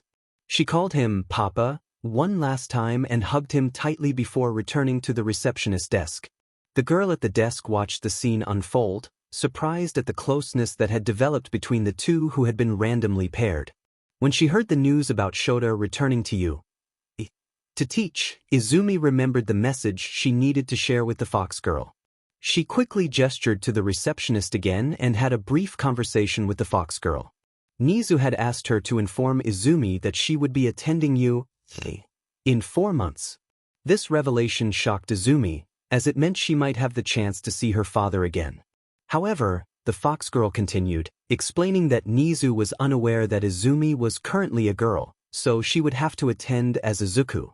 This news dampened her spirits, as it meant she would not be able to meet her father. Despite her disappointment, she was determined to keep her true identity a secret for now.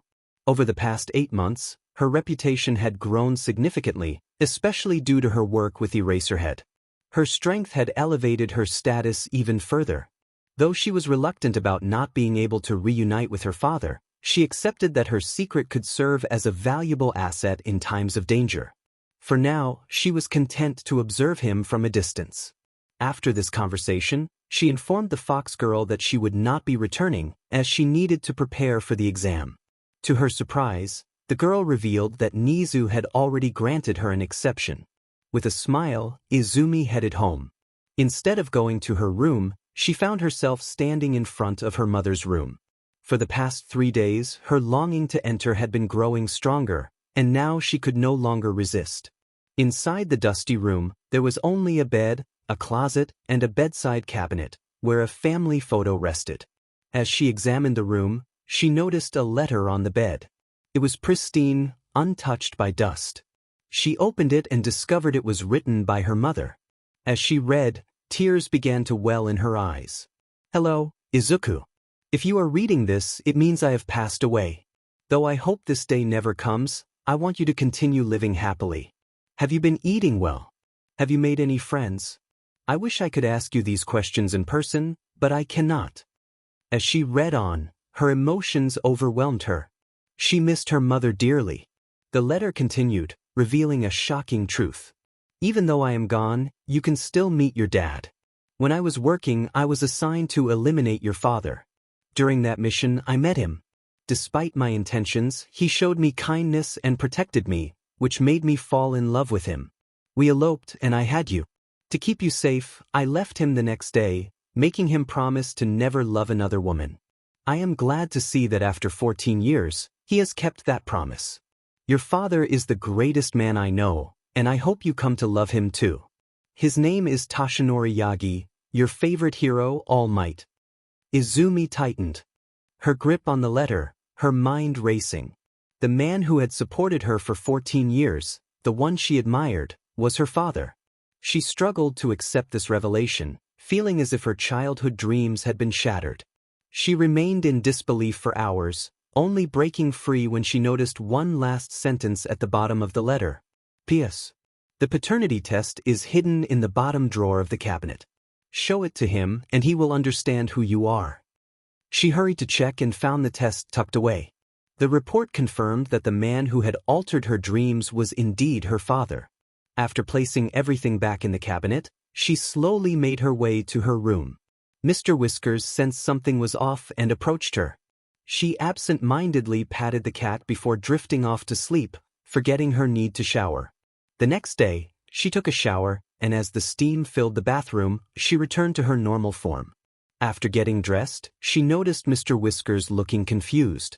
The cat had seen her enter but was now faced with a different version of its owner.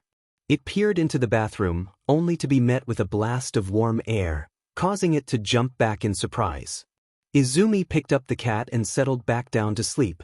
It wasn't until 2 weeks later that she finally emerged from her daze. During that time, she had ignored all phone calls to her house. When she finally called back, she knew it would only be the receptionist reaching out. She informed her that she would not be returning and hung up. For the next 4 months, there were no more phone calls. Instead, she dedicated her time to studying and training, preparing for her new beginning at U. The day before classes started, she received a parcel and a note. Inside the parcel was her U.E. uniform, and the note instructed her to go to Class 1A. The examination had concluded long ago, and tomorrow marked the start of a new school term. A small smile crept onto her face as she realized she would soon reunite with her childhood friend. The day after receiving his uniform, Izuku stood in front of the gates of U. He arrived well before the reporting time, hoping to avoid being noticed by other students. As he gazed at the towering gates, he felt a mix of emotions. This school was his dream, one he had once thought he could never attend. Yet here he was. He sighed and began to run toward his class. The U.C. campus was vast, and walking would mean arriving after other students. When he finally reached his classroom, he opened the door to find Nizu sitting at the teacher's desk. Nizu acknowledged Izuku's dedication, noting how he had arrived early while others were still asleep. Izuku took his seat at the front of the class and explained that he had nothing else to do. If he hadn't come early, he would have gone for a morning run instead. Nizu admired the hard-working student before him, aware of the challenges Izuku had faced, including the loss of his only known family member. He felt a strong longing to support Izuku, yet he understood that there were limits to what he could teach him. With a small laugh, Nizu mentioned that since Izuku had not come through the normal examination process, some students might doubt him. To counter this, he offered a special recommendation letter, assuring Izuku that it would help him avoid skepticism from his classmates. Curious about his teachers, Izuku asked who would be instructing him. Nizu, recognizing Izuku's potential and knowledge, shared the information without hesitation. He revealed that Izuku's homeroom teacher would be 𝐼𝐻𝐻. Upon hearing this, Izuku's heart raced with excitement, feeling fortunate to be in the class of someone he admired deeply. Nizu continued, listing the other teachers: Present Mike for English, 𝐶𝐿 for Literature, Midnight for Arts, and Ectoplasm for Math. Although initially confused by the lineup, Izuku accepted it. 𝐒𝐮𝐬 then added that the students had not yet been informed about their teachers, so he advised Izuku to keep this information to himself. Finally, he revealed that All Might would be teaching foundational hero studies. This revelation left Izuku in a daze, unsure of how to feel about his new father figure. As 𝐒𝐮𝐬 took his leave, Izuku found himself lost in thought, eventually resting his head on the table and drifting off to sleep. In his slumber, he subconsciously activated his quirk, wrapping himself in a protective barrier against any potential harm. Despite 𝐒𝐮𝐬's prestigious reputation, he preferred to rely on his own abilities, with the exception of his father. He slept peacefully until students began to arrive. The first few, including 𝐻𝐻𝐬, noticed his early presence but did not disturb him. 𝐻𝐻𝐬 respected the school and saw Izuku's early arrival as a sign of dedication. As more students entered, the classroom grew noisier, yet Izuku remained undisturbed. The last student to arrive was Katsuki Bakugo. Upon entering, he was taken aback to see his childhood friend again. Though shocked, he refrained from reacting with anger. Since the incident with his aunt, his temper had softened, and he had focused on training to inherit All Might's quirk. He eagerly anticipated the moment he could showcase his newfound abilities to Izuku, knowing how much his friend admired All Might. Bakugo regretted the times he had bullied Izuku and hoped to make amends. However, he was unaware that the Izuku he once knew had changed, replaced by someone who held a grudge against both him and All Might. As Bakugo settled into class, he noticed a peculiar sight, a yellow caterpillar on the floor that had a human face. Confused, he searched his memory but could not identify the person. Realizing this was his teacher, he took a seat. The caterpillar man soon transformed, standing behind the teacher's desk and introducing himself as Aizawa-sensei. Bakugo recognized him as 𝐼𝐻𝐻𝐬, a well-known pro hero, and marveled at 𝐻𝐻𝐬's ability to recruit such talent. After the introduction, Izuku woke up and glanced at Bakugo. 𝐼𝐻𝐻𝐬 sensed a familiar gaze and turned to see the green-haired boy. Although he couldn't recall where he had seen Izuku before, he felt a connection. With that, 𝐼𝐻𝐻𝐬 moved on to the day's agenda, announcing that they would be taking the quirk apprehension test. "You have 10 minutes to change, come back here when you are finished." With that, he took out some 𝐻𝐻𝐬 uniforms from his sleeping bag and tossed them to the students they belonged to. He then settled back into his bag for another nap. Izuku had never realized how sleep-deprived his partner, now teacher, was. Not wanting to trouble him, he dashed to the nearest boys' restroom and changed in under a minute. He was the first to return to class, where he spent the time observing his teacher. 𝐼𝐻𝐻𝐬 felt as if someone was watching him intently, but he dismissed it, unable to find a student who resembled her. He shrugged off the feeling and continued his nap. When everyone finally arrived just before the 10 minutes were up, their teacher emerged from his sleeping bag and led them to the PE fields.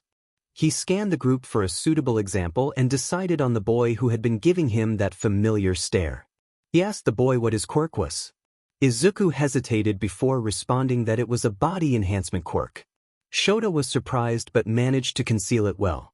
However, he could not hide his reaction from his former partner's keen observation. When asked about his previous record in middle school, Izuku mentioned 60 meters. 𝐻𝐻𝐬 instructed him to use his quirk and throw the ball. Izuku picked up the ball, opting not to use his actual quirk, as only his enhanced physical fitness was relevant for this test. He threw with all his strength, achieving a new record of 2,600 meters. This astonishing result left everyone in shock, as they had assumed he would only reach 500 meters based on his quirk. The pressure mounted among the prideful students of 𝐻𝐻𝐬. As 𝐼𝐻𝐻𝐬 surveyed the scene, he felt relieved that he wouldn't need to resort to his motivational tricks. He turned back to the boy with a curious gaze, having used his erasure quirk on him during the throw, only to find it had no effect. This realization led him to a startling conclusion. This was the boy's original fitness level. Though he was unsure why he felt compelled to erase his quirk, this small action prompted him to pay closer attention to Izuku. More students took their turns until it was Bakugo's turn. At that moment, Achiko ranked first with a score of infinity, while Izuku was right behind her. Just then, All Might arrived at the field, shocking the students. Izuku fell into a trance, his emotions in turmoil at the sight of the man he despised. All Might focused solely on his successor, ignoring the rest. 𝐒𝐮𝐲 felt the pressure and utilized both his original quirk and the one he inherited, Explosion and One for All. He controlled the power to around 20% before launching the ball as far as he could. Despite this combination, the ball barely surpassed the 2,000-meter mark, falling short of Izuku's score. All Might was pleased with his successor's efforts, confident that with more training, 𝐒𝐮𝐲 would unlock greater power from his quirk. It was then that he shifted his attention to the rest of the class, feeling increasingly satisfied until he spotted a certain green-haired boy. The moment All Might saw him, he froze, a wave of guilt and disbelief washing over him. He remembered the boy whose dreams he had shattered and found himself wondering if he had been too harsh. He felt a strong urge to make amends but was uncertain how to do so. The teaching materials he had reviewed offered no solutions, only emphasizing the difficulty of seeking forgiveness. Despite his guilt, he turned away, trying to ignore his past mistake. The test continued, and unsurprisingly, Izuku consistently ranked within the top 3 due to his incredible fitness. All Might was astonished by the results achieved by this boy, who had revealed just a year ago that he was quirkless. These thoughts did not deter Izuku, who continued to excel in the tests. As his classmates witnessed his strength, their respect for him grew, even impressing Todoroki, 𝗟𝗏𝐻𝐸's son, despite his stoic demeanor. When the test concluded, all the students were dismissed. Izuku noted that his friend had made new acquaintances, 𝗟𝗏𝐻𝐸 and 𝐿 𝐴𝐼𝐻𝐸. He looked away and began his run home. Upon arriving, he fed Mr. Whiskers and took a shower. Since he had not done his laundry, he only had some breaths available. That night, he went to bed shirtless, hugging his cat. The next day, like the previous one, Izuku arrived first. He took out some textbooks and began reading. With just one glance, he grasped new concepts. 2 glances were enough for the more challenging ones. He continued to absorb the material until other students began to arrive. By then, he had finished all the textbooks he had brought. The first lesson was English, where everyone else was bored. Only Izuku found the lesson engaging and took notes. He couldn't help but stifle a laugh when Present Mike accidentally said 11, quickly suppressing it to maintain his composure. During the remaining lessons, Izuku learned various applications of the concepts he had just studied. The last PRD was the lesson he dreaded the most, the one All Might would be teaching. When All Might opened the door and shouted, the class erupted in cheers, except for Todoroki, 𝐒𝐮𝐲, and Izuku. This was the only lesson where they wouldn't have to endure tedious theories. All Might led them to Ground B, where their hero costumes awaited. Everyone admired each other's impressive costumes. However, when Izuku appeared, confusion spread among his classmates. He wore a traditional male kimono and wooden sandals. If Eraserhead had been present, he would have noticed the striking resemblance to his partner's attire. All Might ignored Izuku and proceeded to announce the news. The students would be split into 12 groups, with 6 acting as villains and the other 6 as heroes. Drawing lots determined that Izuku would partner with Todoroki. The team they were going to face consisted of 𝐿𝐴 and 𝐿𝐵, the girl with an earphone quirk. Izuku felt relieved that he would not need to confront his friend this time. Izuku and Todoroki would be the heroes, while 𝐿𝐴 and 𝐿𝐵 would take on the role of villains defending the bomb. They were even the first group to be tested. As 𝐿𝐴 and 𝐿𝐵 held a strategic meeting, Izuku and Todoroki remained silent. Todoroki was intrigued by this mysterious classmate, while Izuku found himself at a loss for words. When the match began, Izuku subtly revealed a portion of his quirk, unaware that his actions were being observed by his classmates. He cloaked himself with his quirk and began to move stealthily toward the assumed location of the bomb.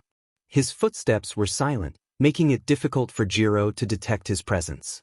Noticing this, Todoroki dashed in a different direction to mislead 𝐿𝐵, successfully diverting her attention. She quickly informed 𝐿𝐴, sending him to confront Todoroki. With his teammate occupied, Izuku sprinted toward the bomb's location, still ensuring he made no sound. The classmates watching were amazed to see Izuku heading straight for the bomb as if he already knew where it was. Bakugo, however, was not surprised. He understood just how intelligent Izuku was. Upon reaching the bomb, 𝐤𝐬 remained oblivious to his presence. Izuku swiftly incapacitated her and touched the bomb, securing victory for his team. At that moment, 𝐒𝐮𝐬 had yet to reach Todoroki. After the match, Izuku was led to the monitoring room, where he realized they had been under observation.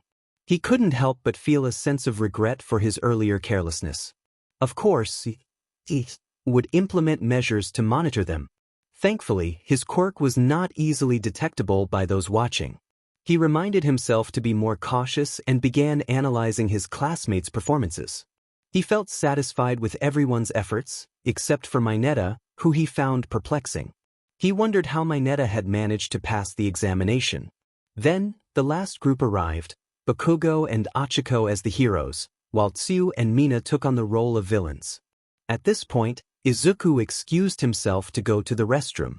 He remained there for nearly an hour before returning just as All Might finished evaluating the MVP.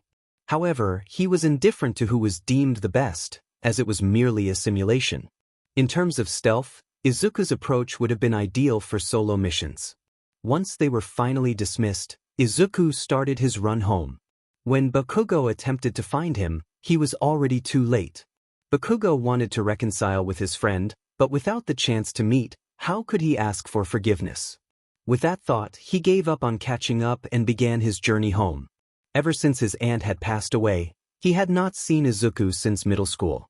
The teachers had expressed concern, yet they never reached out to him. It dawned on Bakugo that something was wrong. It seemed Izuku had not formed any new relationships at school. He reflected on the reason and realized he was the cause. As the brightest star in the school, everyone looked up to him. When he bullied Izuku, others assumed he despised him and ostracized him. In that moment of reflection, Bakugo pondered what had happened to him. The answer was clear. It was all due to his pride. Because of that one incident where Izuku had tried to help him, he had harbored resentment toward his classmate for far too long. He finally recognized his mistakes. He wanted to apologize and return to the past, but those thoughts were mere wishful thinking, as Izuku had not appeared again. A month after Izuku's disappearance, Bakugo encountered his friend's idol, All Might. All Might asked if he wanted to inherit his quirk, and Bakugo accepted, believing that if he became the new symbol of peace, he could apologize to Izuku. He dedicated the following months to rigorous training, his body growing stronger each day. 3 months before the 𝐒𝐮𝐦𝐦𝐸 examination, All Might passed on the torch, allowing Bakugo to inherit his quirk. From that point on, he focused on learning to control it. The first month was grueling as he broke his arm multiple times, becoming a frequent visitor at 𝗟𝗏𝐷 office. Once he mastered the basics, he spent the next few months training his body to handle more power until he could accommodate 20% of All Might's strength. The next day would be the day the class representative was chosen, and Bakugo hoped he would be the one to take on that role. The following day, Izuku arrived at school early once again. Learning from his past mistakes, he brought advanced textbooks meant for third-year 𝐻𝐬 students. He had obtained them by asking Nizu, who was more than willing to fulfill his request, providing him with all the textbooks within the 𝐻𝐬 curriculum. Izuku immersed himself in reading until other students began to arrive. He continued studying the textbooks he had brought, and despite the time that passed, he had only managed to get through a quarter of the material. His classmates, witnessing his dedication, found themselves in awe of the complex concepts he was tackling, their admiration bordering on reverence. This admiration continued into the first PRD, where everyone was astonished by Izuku's reading speed. They had no doubt he comprehended everything he read, as he occasionally mumbled his thought processes aloud for them to hear. When ectoplasm entered to teach math, he was taken aback to see Izuku reading a math textbook intended for third-year students. Yet, he could believe it, knowing Izuku had been recommended by Nizu. During the second PRD, Aizawa-sensei informed the class that they would be selecting a class representative. Excitement filled the room as everyone expressed their longing to take on the role. However, they were immediately discouraged when they looked at Izuku, who was almost finished reading the last textbook he had brought. When he finally finished, he looked up to see everyone staring at him. That was when 𝐼𝐻𝐻 asked if Izuku Midoriya would be the representative of Class 1. 𝐼𝐻𝐻 had no idea why he was being so polite, choosing to ask instead of forcing it. Yet, Izuku simply replied that he refused and prepared to take a nap. Everyone else in class was shocked, believing the strongest should be the class representative. They felt a bit displeased but moved on to find someone suitable. That was when 𝐂𝐵𝐸 volunteered. When his friends heard his willingness to take on the role, they supported him, making him the class representative. 𝐼𝐻𝐻 was glad that they finished their discussions so quickly and spent the rest of the PRD sleeping. With their teacher asleep, the students gathered into their own groups for some idle conversation. Izuku was left alone, just like back in middle school. But instead of trying to make friends as he had before, he completely ignored everyone. The next PRD was break. Izuku went down to the canteen to have his lunch prepared by Lunch Rush. He gave a small smile and expressed his gratitude before sitting alone at a table. Before he could even start, an alarm suddenly rang throughout the school. Everyone was confused until a random third year pointed out that someone had infiltrated their school. This caused panic, and students began rushing around, resulting in a chaotic situation. Izuku was frustrated that his lunch had been interrupted and used his quirk to shout for everyone to sit down. With this loud command, everyone, including the third years, felt a chill run down their spines, as if something was threatening their safety. They stopped in their tracks, not a single movement was made. It was not until a minute later that they felt the threat slowly weakening. When they snapped out of it, they realized just how unheroic their actions had been. This was the prestigious UA. All the teachers here were professionals. There was no way anything could happen. With their rationality restored, they looked in the direction of the shout, only to see an empty bowl on a tray, with no one around. Only Bakugo and those in 1A knew that the person who had shouted was their mysterious classmate. Their earlier displeasure disappeared, replaced by newfound respect. Elsewhere, the teachers were in the faculty room discussing the situation. When they saw the scene play out in the canteen, they too were shocked at how one person managed to calm everyone down. But they had more important matters to attend to. 𝐒𝐮𝐬 speculated that the person who had infiltrated should be a villain, as some files in their system had been stolen by a third party. However, the stolen files did not correlate, so they had no idea what the target was. After their break, instead of All Might coming in to teach, 𝐼𝐻𝐻 returned. The students could not help but wonder what had happened to All Might. They hoped that this class was not cancelled. Thankfully, their teacher explained that All Might had encountered some unexpected trouble on his way. He was originally supposed to bring them to the unforeseen simulation joint for the lesson, but since he wasn't there, 𝐼𝐻𝐻 would take them instead. He led them to a bus, where Izuku sat alone in a corner. No one else could approach him as he radiated an aura that clearly communicated, "Leave me alone." Bakugo wanted to apologize but noticed that Izuku did not seem interested in talking. He sensibly decided against speaking with him and chose to sit with his new friends. Everyone broke into conversation until the bus finally reached a dome. When they alighted, they proceeded to enter. Inside was the rescue hero, 13. Izuku recognized her the moment he saw her. She started explaining the purpose of the unforeseen simulation joint, which Izuku did not pay attention to, as he already knew the information. During her explanation, Izuku and 𝐼𝐻𝐻 noticed a black mist suddenly appearing. That was when villains began to emerge from what they realized were portals. When Izuku noticed, he immediately understood that these were not fake villains. He surrounded himself with his quirk, predicting that the one creating portals would soon try to separate them. Izuku pinpointed the location of the leaders: a man made of black mist with a metal brace around his neck, and a man with many hands attached to him. He could not hear what they were discussing but knew it was not a good idea to let them catch them off guard. Both he and 𝐼𝐻𝐻 began to engage the villains that came their way. Izuku knocked out those with human-like appearances with pinpoint accuracy. For those he could not identify a weak spot on, he quickly incapacitated them. 𝐼𝐻𝐻 had no time to focus on Izuku's performance, using both his erasure quirk and his capture weapon to take down the villains. Both leaders were taken aback when the Mist Man created portals to try and separate all the students, including Izuku, while attempting to keep 𝐼𝐻𝐻𝐸 occupied. Yet, he was surprised to find that he could not manifest a portal on Izuku, as if his quirk was ineffective against him. With no choice, he let them go and sent those with mutant quirks at 𝐼𝐻𝐻𝐸, knowing full well he could not erase that type of quirk. The man with the hands asked why 𝗂𝐻𝐬 wasn't warping that student away. Now identified as 𝗂𝐻𝐬, the Mist Man replied that he couldn't use his quirk on Izuku. Tamura, the man with the hands, began to scratch his neck, appearing stressed. But when he thought of the missing symbol of peace, he couldn't help but smile. If they could eliminate his students, wouldn't their beloved symbol of peace appear? That was when 𝗂𝐻𝐬 began warping in more villains, planning to overwhelm them with sheer numbers. Izuku, noticing how dire the situation was, planned to transform. However, he was reluctant to reveal information about himself in front of villains, so he retreated into a nearby forest.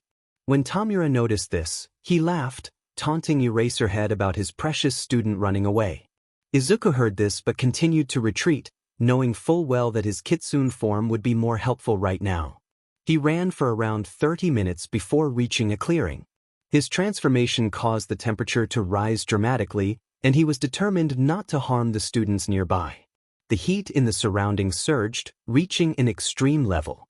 The villain pursuing him was instantly incapacitated. A prison materialized within the flames, capturing the essence of those trapped within. This prison was so illusory that it would go unnoticed unless one was actively searching for it. Izuku had left, and Izumi took his place.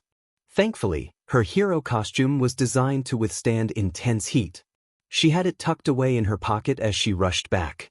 Upon her arrival, she witnessed Tenya Ida sprinting off to alert the teachers, while Achiko, Siro, and Sato were stalling the Mist Man, 𝗂𝐻𝐬. At that moment, Bakugo, Tsuyu, and Mineta had just arrived on the scene. The Mist Man communicated with his ally, causing him to scratch at himself. He gradually ceased his actions and nodded. He then subdued Tsuyu, preparing to finish her off, but she managed to escape with 𝐼𝐻𝐻𝐸's assistance. Meanwhile, Izumi was methodically taking down the villains. Suddenly, a bird-like man with his brain exposed attacked 𝐼𝐻𝐻𝐸. Bakugo unleashed his full power against the Nomu, but it seemed impervious to harm. Izumi was consumed by her anger as she witnessed the Nomu slamming her father's head against the ground. She stood there, rage coursing through her veins, until an unexpected calm washed over her. She recognized her fury. She wanted to defeat the bird man and eliminate the villains.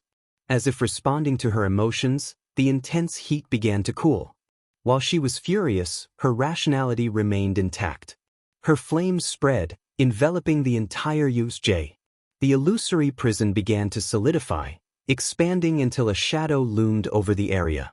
Those beneath could faintly hear the cries and pleas of those trapped within. A low, guttural sound escaped Izumi's lips. The leader of the villains felt as if his life was slipping away, now dictated by the girl before him. He wanted to command the Nomu to eliminate her, but he found himself unable to speak. He looked down to see his body disintegrating, the hands surrounding him fading away. He thought of his family, feeling a surge of anger at her for taking them from him. But that longing for vengeance was quelled as he observed the chaos around him. 𝗂𝐻𝐬's attire had already vanished, and the metal brace around him was half dissolved. No matter how hard he tried, he couldn't activate his quirk. Tamura looked at the Nomu, shocked to see that only its head remained, disintegrating as well. He gazed upward, witnessing the other villains he had brought dissipating. It was then that he broke free from his anger. They had to escape. Immediately, the prison extended its tendrils, grasping at illusory figures from the deceased. It plundered and stole, instilling dread in those who witnessed it. Izumi stood before the fallen Nomu, embracing 𝐼𝐻𝐻𝐸's injured form, and once again used her healing abilities. Afterward, she succumbed to exhaustion. All the phenomena vanished as if they had never existed.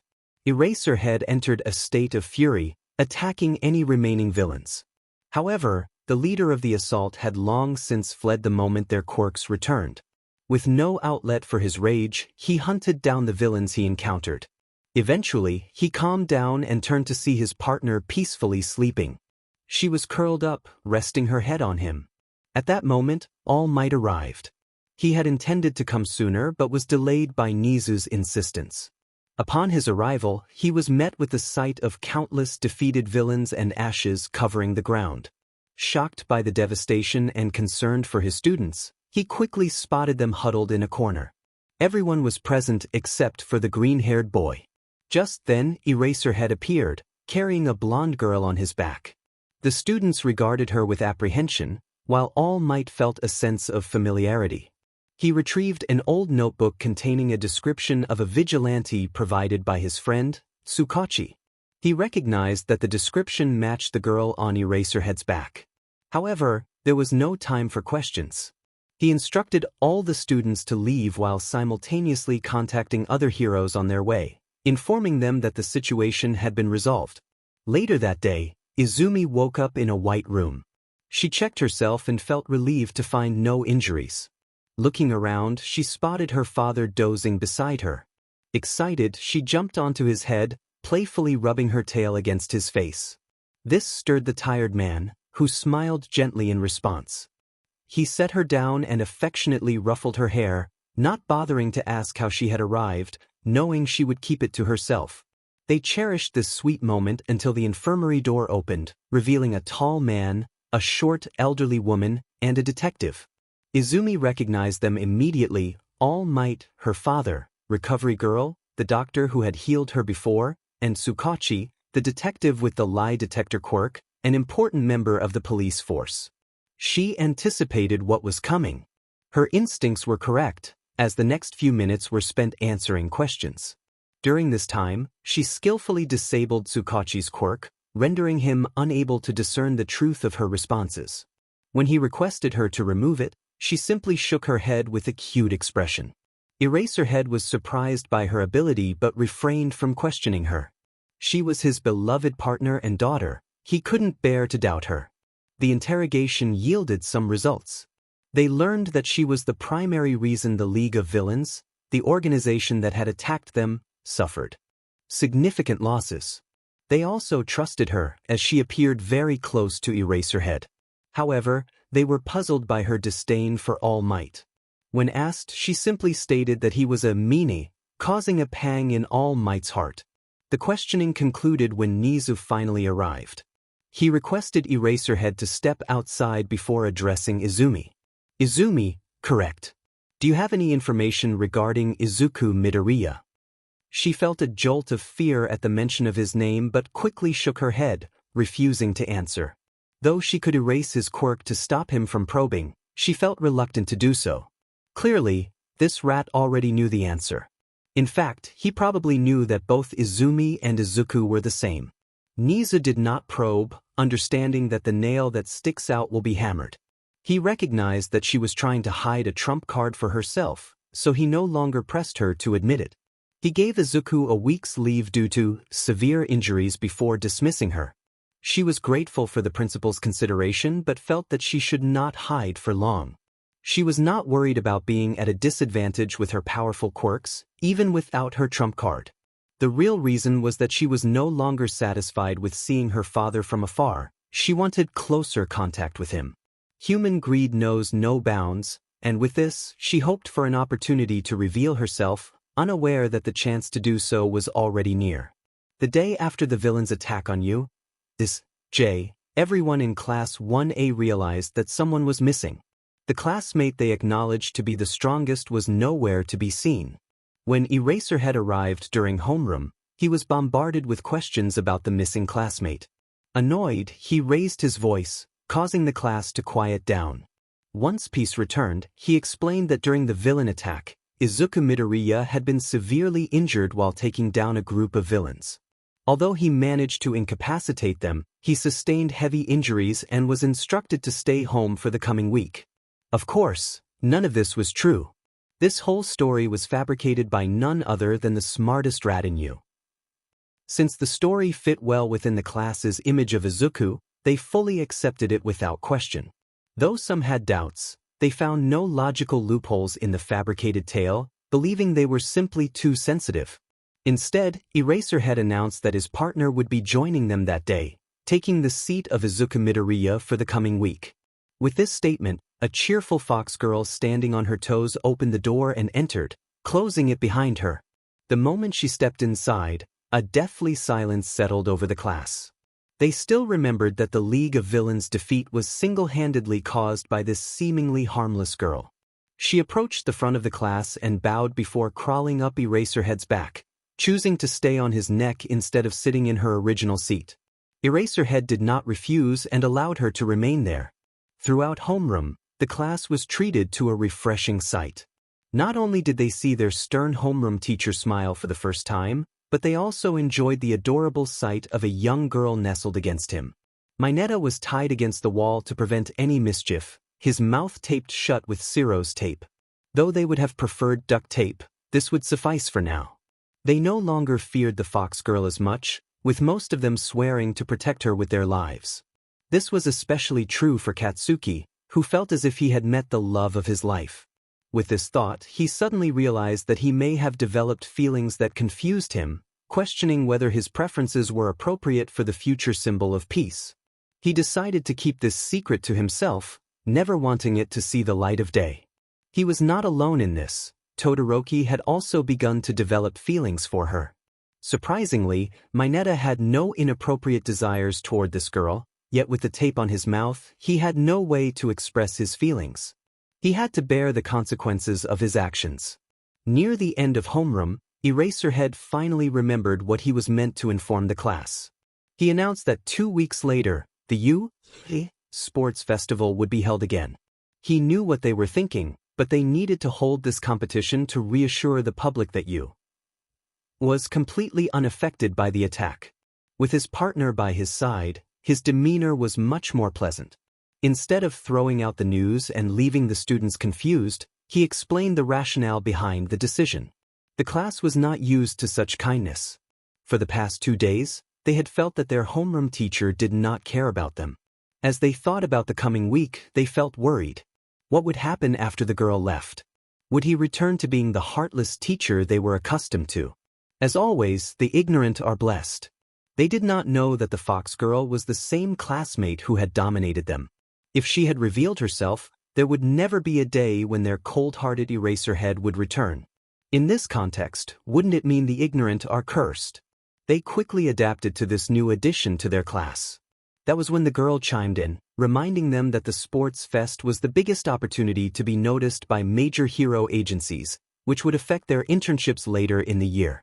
While the class marveled at her cute voice, they finally understood the weight of her words. A huge sense of pressure suddenly settled over the class. They were no longer in the mood to chat. Instead, they focused on how to best present themselves. With that, homeroom ended. 𝐼𝐻𝐻 left for the teacher's lounge while Izumi continued to hang onto his neck. They enjoyed their time together, with 𝐼𝐻𝐻 occasionally touching her sensitive tail. That was when Izumi remembered something. It was the start of a new year, which meant that she had to be careful about her heat. Remembering her previous experience, she shuddered.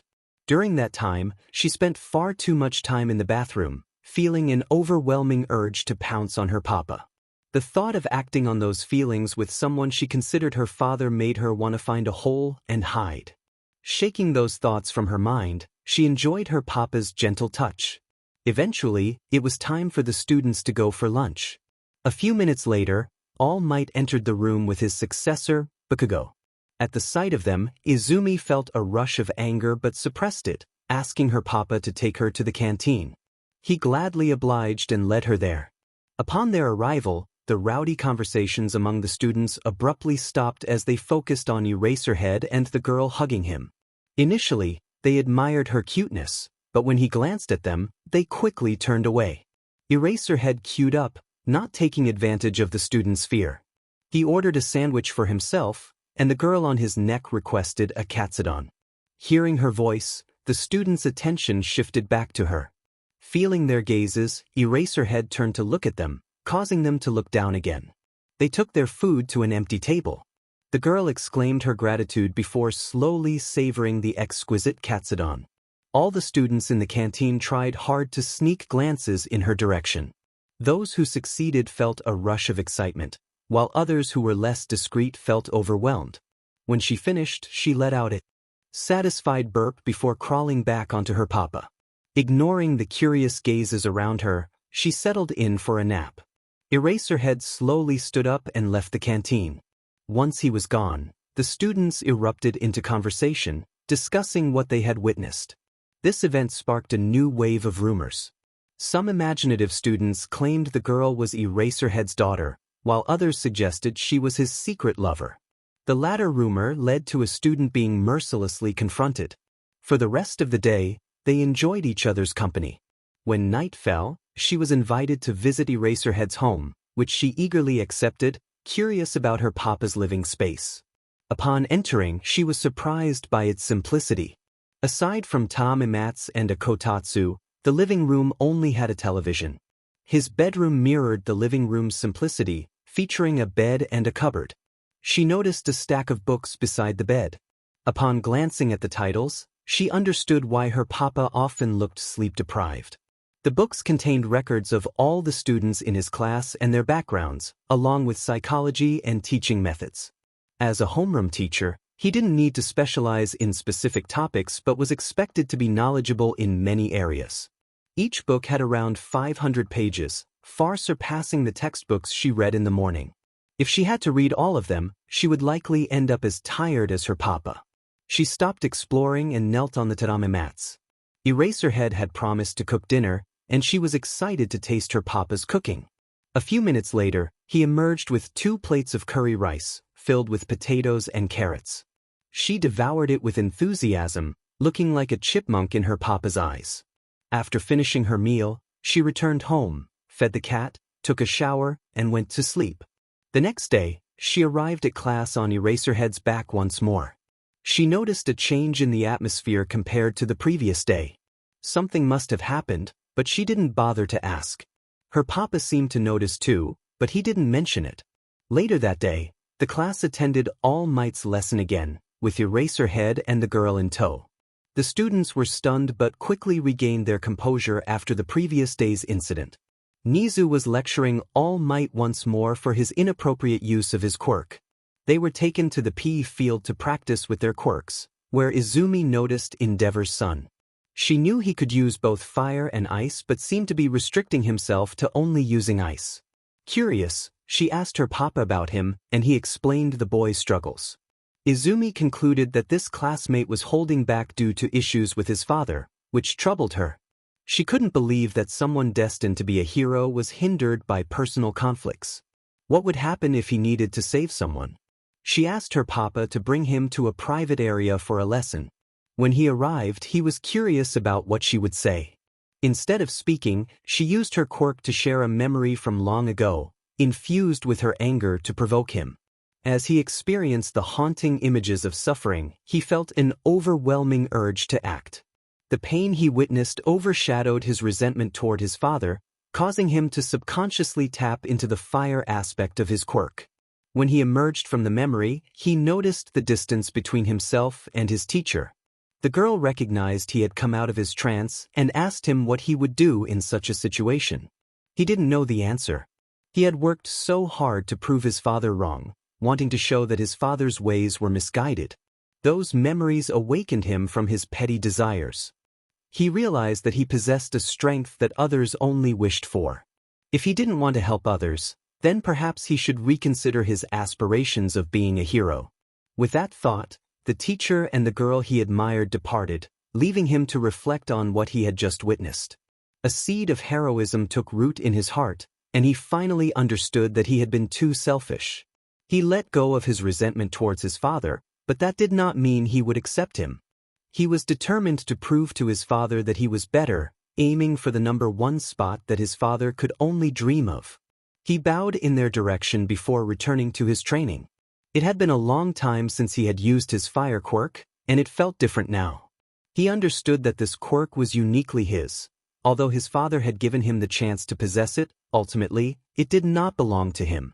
Eraserhead observed his most troublesome student finally letting go of his burdens and affectionately rubbed the head of his partner. He felt truly grateful, knowing he had found a way to help this student overcome his troubled mindset. Izumi enjoyed the head rubs, purring contentedly. After a week of intense training and playful moments with her father, it was finally time for her to return to being Izuku. Though her father was reluctant, she promised to meet him soon. With that, Izuku returned to school. Upon his return, he astonished everyone by bringing out textbooks that covered concepts far beyond the curriculum for fourth-year students. Only professionals in specialized fields would typically read such material, which included biotechnology, coding, hacking, aeronautical engineering, and other complex subjects. Although he might never need to apply this knowledge, learning was a hobby for him, and discovering new things brought him joy. The teachers in his class never questioned him. There was no point, as his theoretical foundations were solid. They allowed him to study as he wished, knowing he never caused trouble in class. During training, it became evident that his quirk had improved dramatically.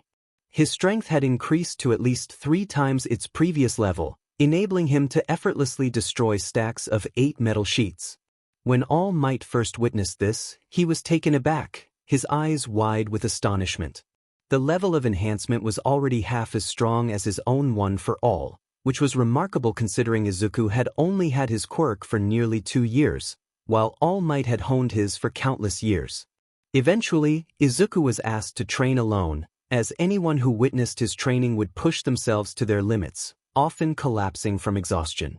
This continued for another week, and when the time for the sports festival arrived, the class representative was tasked with delivering a pledge. It was 𝐾𝐿 duty to create one. Izuku braced himself for what he expected to be an arrogant speech, but what emerged was surprisingly flowery and insincere, leaving Izuku questioning if this was truly 𝐾𝐿, the one who usually shouted aggressive remarks. The other classes were equally astonished that the representative of the top class could deliver such empty words with a smile. After the speeches, the announcer, Midnight, revealed that the first event would be an obstacle race. It was a 4 kilometers run around the stadium.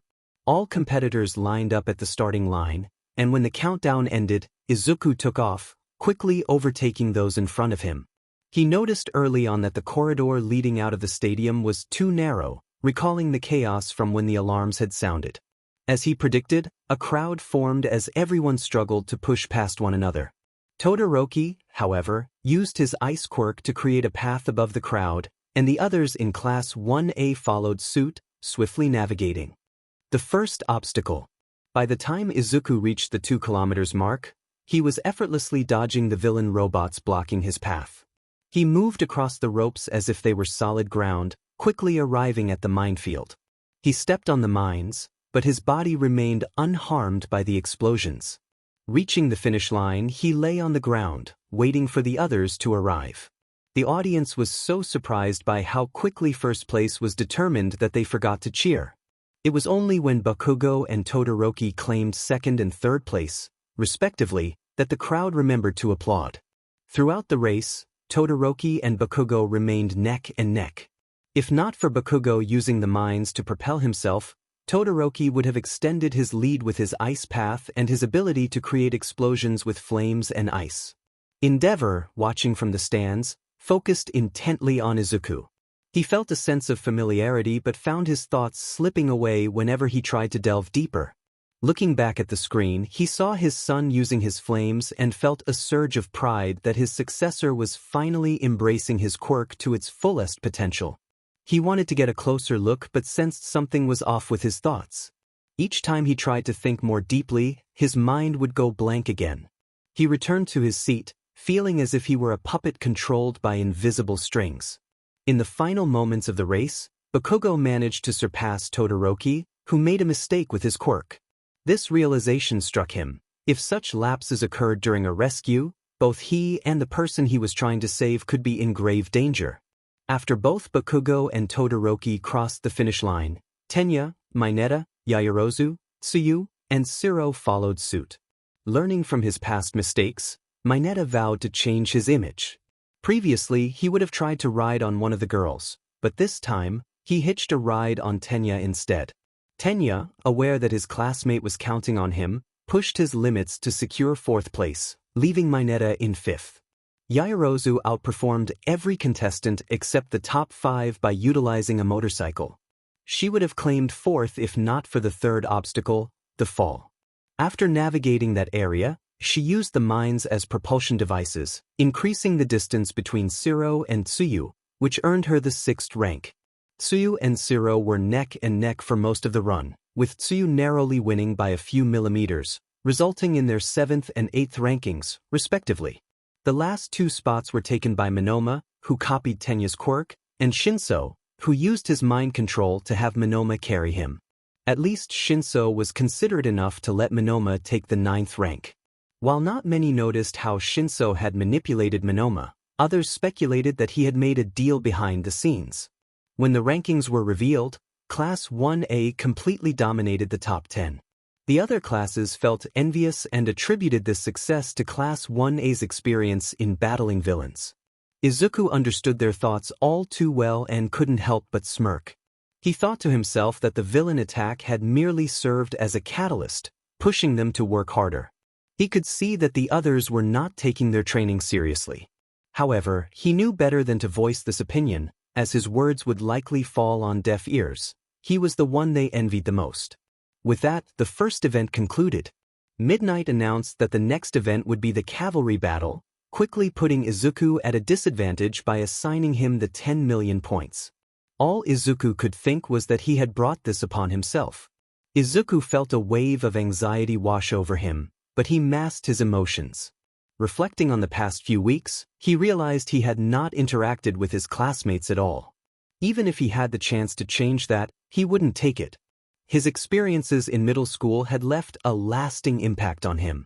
After being targeted by Bakugo, his peers had collectively chosen to ignore him.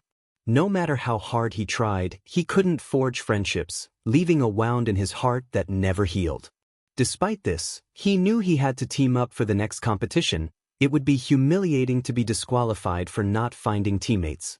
With determination, he prepared to seek out a partner. Just as he was about to approach someone, a boy with white and red hair and striking blue and red eyes approached him. Izuku recognized him immediately. It was Todoroki, who had come to invite him to form a team. Izuku watched Todoroki, eager to hear what he had to say. Todoroki extended an invitation, and Izuku, relieved that he no longer needed to search for a partner, gladly accepted. With the minimum number of participants secured, he felt a weight lift off his shoulders. Having partnered with Izuku before, Todoroki was confident in his abilities. Not only was Izuku intelligent, but he also possessed a formidable quirk. They stood together in the middle of the field, waiting for the other teams to assemble. After 15 minutes, all teams were finally formed, and their names were displayed on the screen behind Midnight. Team A, Todoroki, Izuku. Team B, Bakugo, Achiko, Tokoyami, Mei. Team C, Mineta, Tsuyu, Siro, Shoji. Team D, Kirishima, Ida, Momo, Denki. Team E, Toru, Jiro, Rikido, Koji. Team F, 𝗫𝐿, Aoyama, Ojiro, Shota. Team G, Monoma, Tsuburaba, Kaibara, Kurwaro. Team H, Kendo, Setsuna, Yanagi, Kinoko. Team I, Yui, Kojiro, Manga. Team J, Rin, Shishida. Team K, Pony, Kamakiri. With all teams assembled, everyone was led up to the stage and organized into their respective groups. Once there was enough space between each team, the designated individuals climbed atop their teammates. On Izuku's side, Todoroki was the one who would remain on top. When everyone completed their preparations, Midnight began the countdown. Upon reaching 0, all teams, as if coordinated, targeted Team A. Izuku and Todoroki remained unfazed. Izuku enveloped himself in his quirk to counter the incoming attacks, then instructed Todoroki to hold on tight. Todoroki took the suggestion seriously, securing himself on Izuku's head. Izuku crouched briefly before leaping into the air. The audience gasped as he soared to the height of a 4-story building. Todoroki, accustomed to such speeds, remained steady and created an ice platform from the stage to the sky, ensuring they had a safe landing. After reaching a height of 5 stories, Izuku finally exhausted his momentum and landed on the ice platform, creating a substantial crater upon impact. The other teams, having lost sight of their target, were forced to turn their attention to each other. Izuku and Todoroki stood on the ice platform for a few moments, observing the chaos below. At that moment, Izuku recalled the true purpose of the sports festival. He couldn't help but ask Todoroki if he wanted to join the fray to demonstrate his abilities, knowing that this would influence his future hero agency. Todoroki thought for a moment before deciding that he would wait for the next event to showcase his skills. Accepting this response, Izuku shifted his focus back to the other teams. More specifically, he was observing the teams from Class 1B. This observation allowed him to understand their quirks more comprehensively compared to how they had used them during the first part of the competition. After a thorough look, he analyzed their quirks one by one, identifying areas for improvement and more diverse applications. He focused on his quirk analysis, realizing there were many quirks he couldn't identify. Some examples included the receptionist, the mentor he had rejected, and the horseman. He understood that information was crucial for any operation and decided to broaden his horizons by increasing his exposure to various quirks. Through inference and past experiences, he planned to identify the uses of unknown quirks and develop countermeasures. He continued to mumble to himself, unaware that a team was making their way to confront them below. Team B, having gathered a sufficient amount of points, decided to use Mei's jetpack to escape. Taking advantage of their ability to fly, they ascended the ice platform. They wanted to avoid the fight while also figuring out if they could defeat the mysterious classmate from their class. They cautiously made their way up, hoping not to be noticed by the team they intended to face. As they flew, they kept an eye on the chaos below. They noticed that teams G, H, I, J, and K had all decided to target teams C, D, E, and F. It was a full-on battle down there, with everyone competing fiercely for points. Some teams resorted to underhanded tactics to steal headbands. For instance, Team C employed an ambush tactic, while Team F's ● revealed his quirk to control others, making them willingly hand over their headbands and become his subordinates. The audience cheered, enjoying the spirited battles among the youths. When Team B finally reached the platform, Izuku noticed them. A flash of jealousy crossed his eyes upon seeing Bakugo with his team. Beneath that, a small feeling of resentment and loneliness lingered, hidden from view. He couldn't understand how Bakugo, once his bully, had changed so much. Why did he have so many friends while he felt so alone? Before he could delve deeper into his thoughts, midnight announced that time was up. Team A let out a sigh of relief. They had been apprehensive about facing their classmate, who was far too difficult to deal with. With the conclusion of the competition, only teams A, B, F, and G advanced, while the others were eliminated. Todoroki then destroyed his ice platform to clear the stage for the next round. After declaring the winners, everyone was given a break before the recreational games and final event began. Hearing this, Izuku slowly walked backstage, intending to head to the canteen for some of Lunch Rush's food. However, he was interrupted by his teammate calling for him. He turned to see Todoroki trying to catch up, taking short breaths. Even though Izuku was merely walking, his pace was significantly faster than Todoroki's average speed. He waited for Todoroki to catch his breath before asking what he wanted to say. Todoroki, unsure why he felt compelled to share, began to speak about his family situation. He revealed that he was the child of 𝗟𝗏, the result of a quirk marriage, and felt like nothing more than a project to his father. He explained that the scar on his face was caused by his mother, who had resented the marriage and, by extension, him. Todoroki was surprised by his own vulnerability, sharing details he had kept secret. Once he expressed everything, a sense of relief washed over him, as if a heavy burden had been lifted. He looked up to see Izuku gazing at him, not with pity, but with admiration. Izuku simply looked at him before turning away and leaving, without uttering a word. Yet, his eyes conveyed all the understanding Todoroki needed. Todoroki smiled, an appealing expression that seemed to radiate warmth. He thought to himself that this was what it felt like to be acknowledged. After a moment, he began to walk in Izuku's direction, a small smile on his face. He was determined to live up to the expectations of his classmate, striving to become the best hero, even surpassing All Might. This marked the beginning of his journey toward embracing heroism, freeing him from the burdens of his past. Before he could continue, he was interrupted by an explosive boy. On Izuku's side, after hearing Todoroki's situation, he made his way to the canteen for lunch. Once he received his meal, he found a quiet corner to eat, preferring not to draw attention to himself. As he ate, he reflected on Todoroki's family situation.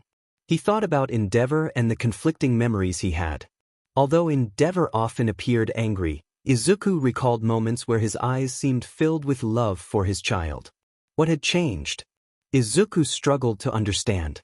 Were those memories he had experienced real or merely illusions? He shook off the thoughts, recognizing that he still lacked sufficient information. He quickly finished his meal, expressed his gratitude, and headed to the field where midnight awaited. After a couple of minutes, everyone had gathered, and Izuku noticed something unusual. Todoroki and Bakugo stood side by side, appearing as if they were friends. He glanced in their direction before looking away. Though he maintained a cold exterior, his eyes betrayed a mix of emotions: hate, betrayal, and anger. He couldn't comprehend why he felt this way. Yet, he did what he knew best. He bottled up those emotions just as he had done for the past 10 years. At that moment, Midnight began to speak, announcing that the next event would be the one-on-one matches, a development Izuku had anticipated. However, when the rules were revealed, he realized that something had changed. Unlike previous years, this time there was a rule that had never been introduced before. The person who achieved the headband with the highest points during the death run and retained it after the cavalry battle would be exempt from all battles leading up to the finals. Though this rule was oddly specific, he agreed that it would be a waste of time to fight everyone, as it would not give them the chance to shine. He also knew who had established this rule. The reputation of the cunning strategist from 𝐒𝐮𝐬𝐽 was well-deserved.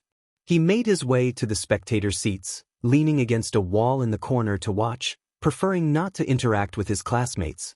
However, before the first match even began, he felt a tug on his mind. Initially, he thought someone was ambushing him, using a quirk to separate his consciousness from his body.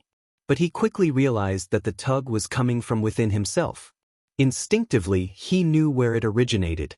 Curious about what was happening in that mental prison of his, he allowed his consciousness to sink into it, not resisting the pull.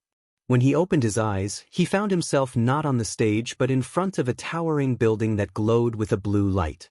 A gate stood before him, inviting him to enter. After a moment of hesitation, he stepped into the mysterious prison. A blue orb materialized beside him, moving around him before positioning itself in front, as if urging him to follow. He recalled seeing this orb before when he had used it on a quirkless doctor. He thought that if this was a prison, then the orb must be the warden. As he followed the orb, he glanced around to see villains in various cells. They were restrained on tables, their bodies being examined by strange devices.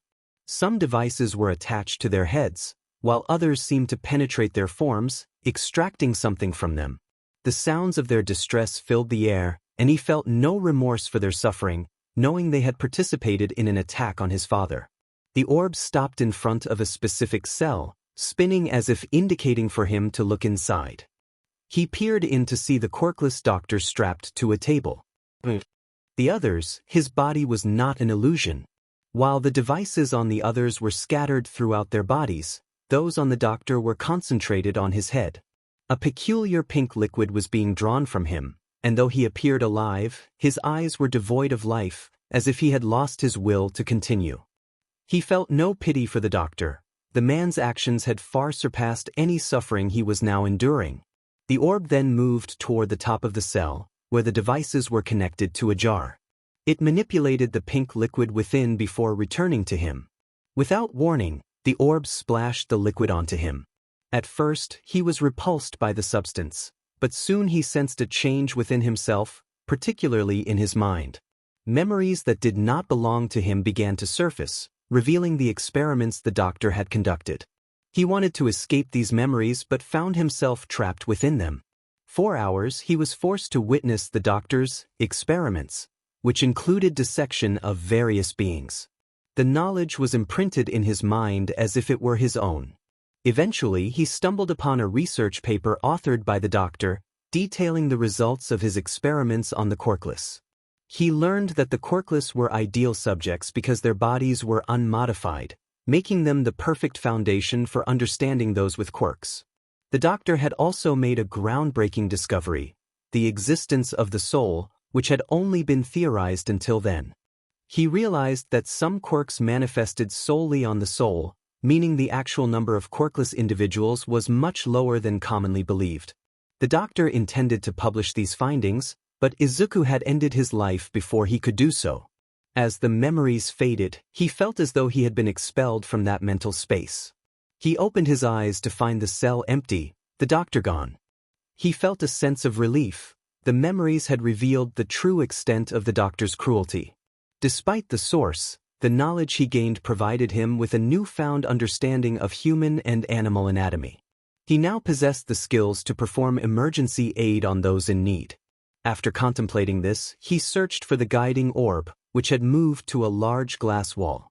He followed it and gazed out, spotting an enormous wall riddled with cracks, with a strange liquid seeping from it. This was the last sight he had before being expelled from the prison. When he finally returned to his body, he had to adjust to the bright light, as the prison had been dark. Once accustomed, he noticed his classmates staring at him. Unfazed by their attention, he asked what was wrong. At his question, everyone quickly looked away, and he noticed many of the girls blushing while sneaking glances in his direction. Confused by their behavior, he turned his attention to the stage, realizing he had been in the prison for so long that it was now the semifinals. The two who managed to reach this stage were his teammate, Todoroki, and his tormentor, 𝗏𝗏𝗏. Although Izuku was not pleased to see 𝗏𝗏𝗏, he wanted to watch the match, confident that 𝗏𝗏𝗏 would lose. He believed that Todoroki, using his quirk to its fullest potential, would undoubtedly dominate 𝗏𝗏𝗏. However, when the contestants entered the stage, Izuku's prediction was shattered as Todoroki unexpectedly admitted defeat. The audience and the commentator, present Mike, were taken aback, and it took a few moments for everyone to process the shocking turn of events before chaos erupted. The audience was furious, having anticipated a thrilling battle, but their voices were drowned out by present Mike, who speculated loudly, causing quite a stir. In the end, it was declared that 𝗏𝗏𝗏 had won, which meant Izuku would have to face his former friend and bully. With no time to think, he was compelled to step onto the stage to confront 𝗏𝗏𝗏. No words were exchanged, but Izuku's eyes clearly conveyed his disdain for the person standing before him. Meanwhile, 𝗏𝗏𝗏 was preoccupied with thoughts of how to apologize to his friend. Looking at 𝗏𝗏𝗏's face, Izuku felt as though his mental state had been thrown into turmoil. His dissatisfaction blinded him to 𝗏𝗏𝗏's own internal struggle, as 𝗏𝗏𝗏 contemplated various ways to confront Izuku. He also recalled the journey that brought him to this moment. His gaze drifted to Todoroki, who was watching from the stands, and he recognized that without Todoroki's assistance, he would not have made it this far. 𝗏𝗏𝗏 remembered his earlier confrontation with Todoroki backstage, where he had been uncertain if Todoroki would agree to his request. To his surprise, Todoroki had accepted eagerly. 𝗏𝗏𝗏 hoped that Todoroki would go easy on him after hearing his situation, but he never anticipated that Todoroki would concede defeat. If only Izuku knew that Todoroki had made that choice to repay a favor Izuku had done for him moments before the confrontation. It could be said that Izuku had unwittingly put himself in a difficult position. If he understood Todoroki's intentions, he would be more than willing to confront the situation head-on. As the countdown from present Mike reached 0, both opponents charged at each other without hesitation. The audience witnessed a blur of motion before a sound like thunder echoed through the arena. Those familiar with combat recognized that the two had exchanged several blows in mere seconds. However, before the audience could see more, 𝐒𝐮𝐻𝗧, responsible for maintaining the stage, enveloped the two boys in a cement dome. 𝗏𝗏𝗏's next move involved 𝐒𝐮𝐻𝗧 blocking the view, as revealing everything in front of thousands would undermine his intentions. Some of the things he was about to disclose were not very heroic and reflected his past as a bully. Initially, the plan called for 𝐒𝐮𝐻𝗧 to create a distraction, but the earlier clash had already demonstrated the intensity of the battle. The original cement stage was now riddled with deep cracks, and some audience members in the front row had fainted from the overwhelming spectacle. While curiosity lingered, most were unwilling to risk their safety, unlike the reporters who were creating a commotion. Inside the dome, Izuku glared intensely at 𝐃𝐭𝐲. The combination of Izuku's fierce expression and the dim light made 𝐃𝐭𝐲 feel a sense of danger. Trapped within the dome, Izuku's claustrophobia began to surface, and unwelcome memories flooded his mind, which he quickly tried to suppress. The source of his turmoil stood before him, igniting a fire of anger in his heart. Yet, despite his rage, he managed to prevent his quirk from overwhelming 𝐃𝐭𝐲. He stood still, striving to contain his emotions, but it all unraveled when 𝐃𝐭𝐲 spoke. He expressed regret for his past actions, acknowledging the trouble he had caused and hoping they could rekindle their friendship. Izuku felt a chill run down his spine. Troubles was a gross understatement of what he had endured. Caught off guard, he could no longer suppress the haunting memories that plagued him. He found himself back in the dark days of his first year, deemed quirkless. Standing in the hallway of a school he wished to forget, he clutched a stack of books. Behind him, he sensed 𝐃𝐭𝐲's presence. As expected, 𝐃𝐭𝐲 kicked him down, looking down with disdain as he walked past. His friends followed suit, delivering kicks of their own. That was the first time Izuku felt pain in school, and it was the first time he cried there. He was later called into the office and forced to recount everything to his mother. He hoped things would improve. He never wanted to experience such pain again. But he was mistaken. The principal blamed him, accusing him of something he never did. This was the first time he felt discrimination, the first time he felt the sting of injustice. The bullies caught wind of the incident and, being the kids they were, held a grudge against Izuku. Gradually, the bullying escalated. Yet, all Izuku could do was endure. He did not want to provoke their wrath or make things worse. When he was dragged behind the school, he never told his mother. He made half-hearted excuses, still hoping she would notice and help him, but she never did. One day, in his third year, those bullies discovered a new form of punishment. They stuffed Izuku into a locker, blocking every gap they could find. They wanted him to suffer, and he banged on the locker for what felt like an eternity until a teacher happened to walk by and let him out. However, upon realizing who he was, the teacher showed no concern and left immediately. This type of punishment became a common occurrence.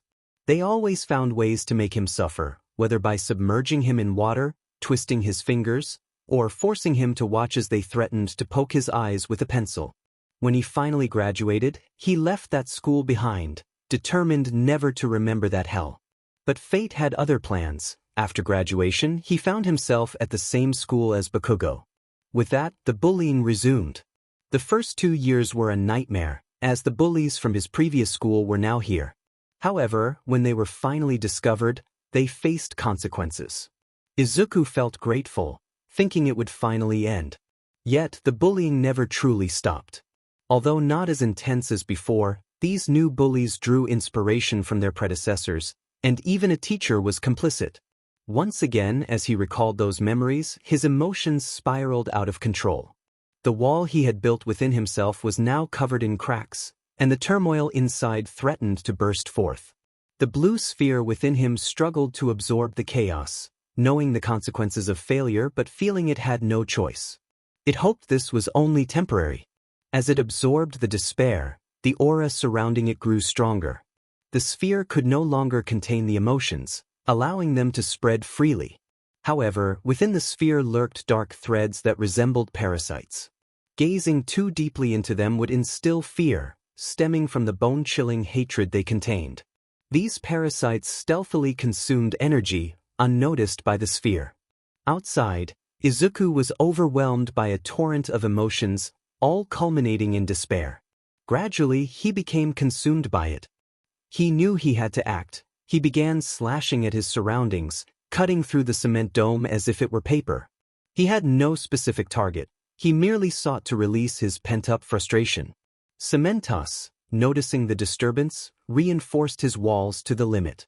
However, the slashes continued toward the audience, unimpeded. The heroes in the stands recognized the danger and rushed to intervene, regardless of the risks. 𝗟𝗏 wanted to help, but as he observed the slashes, a sense of familiarity washed over him. He felt compelled to look closer, but something held him back. He struggled for control, sensing that something was amiss. The pro-heroes who attempted to block the slashes with their quirks were shocked to discover that their powers had no effect. Just as the slashes were about to reach the audience, they vanished.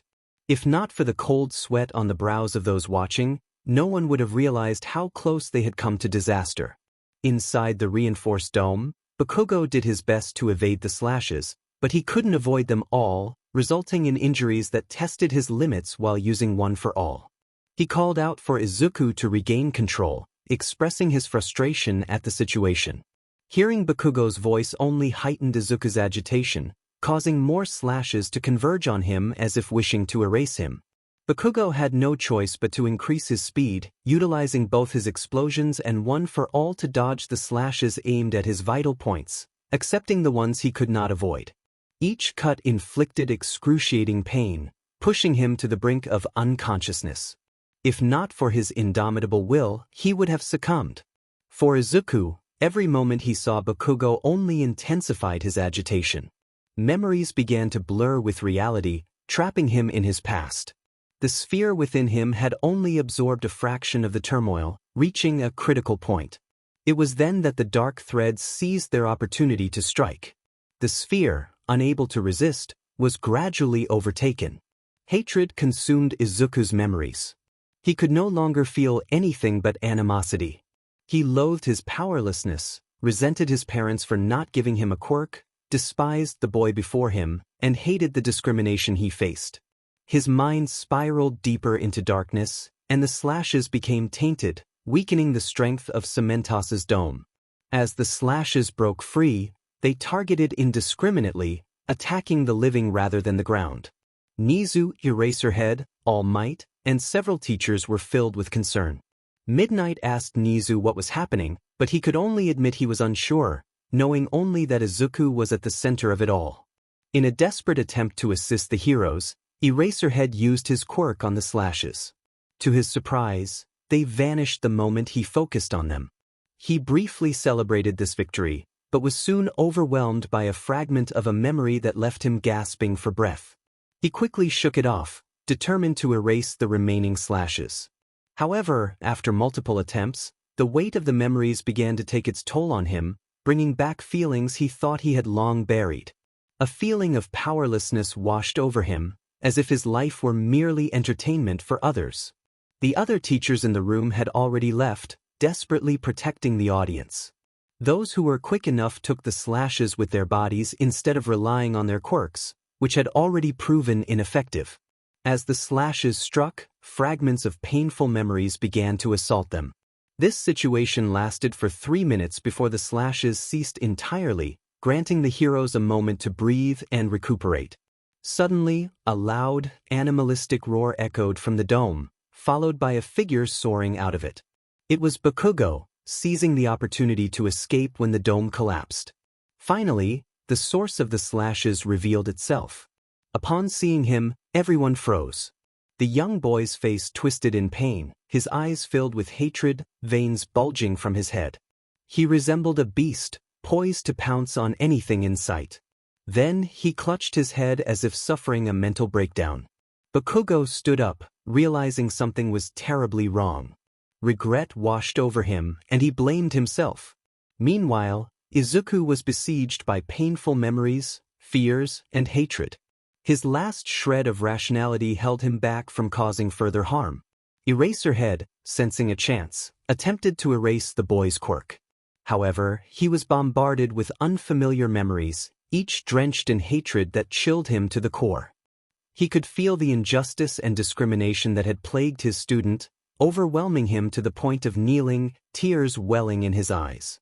Izuku struggled to maintain control, but a voice laced with temptation urged him to unleash his power, to show everyone what he was capable of. In that moment, a certain memory surfaced in his mind. This memory was devoid of emotions, save for an old voice that said, "My little Izuku, remember this, never let hatred consume you."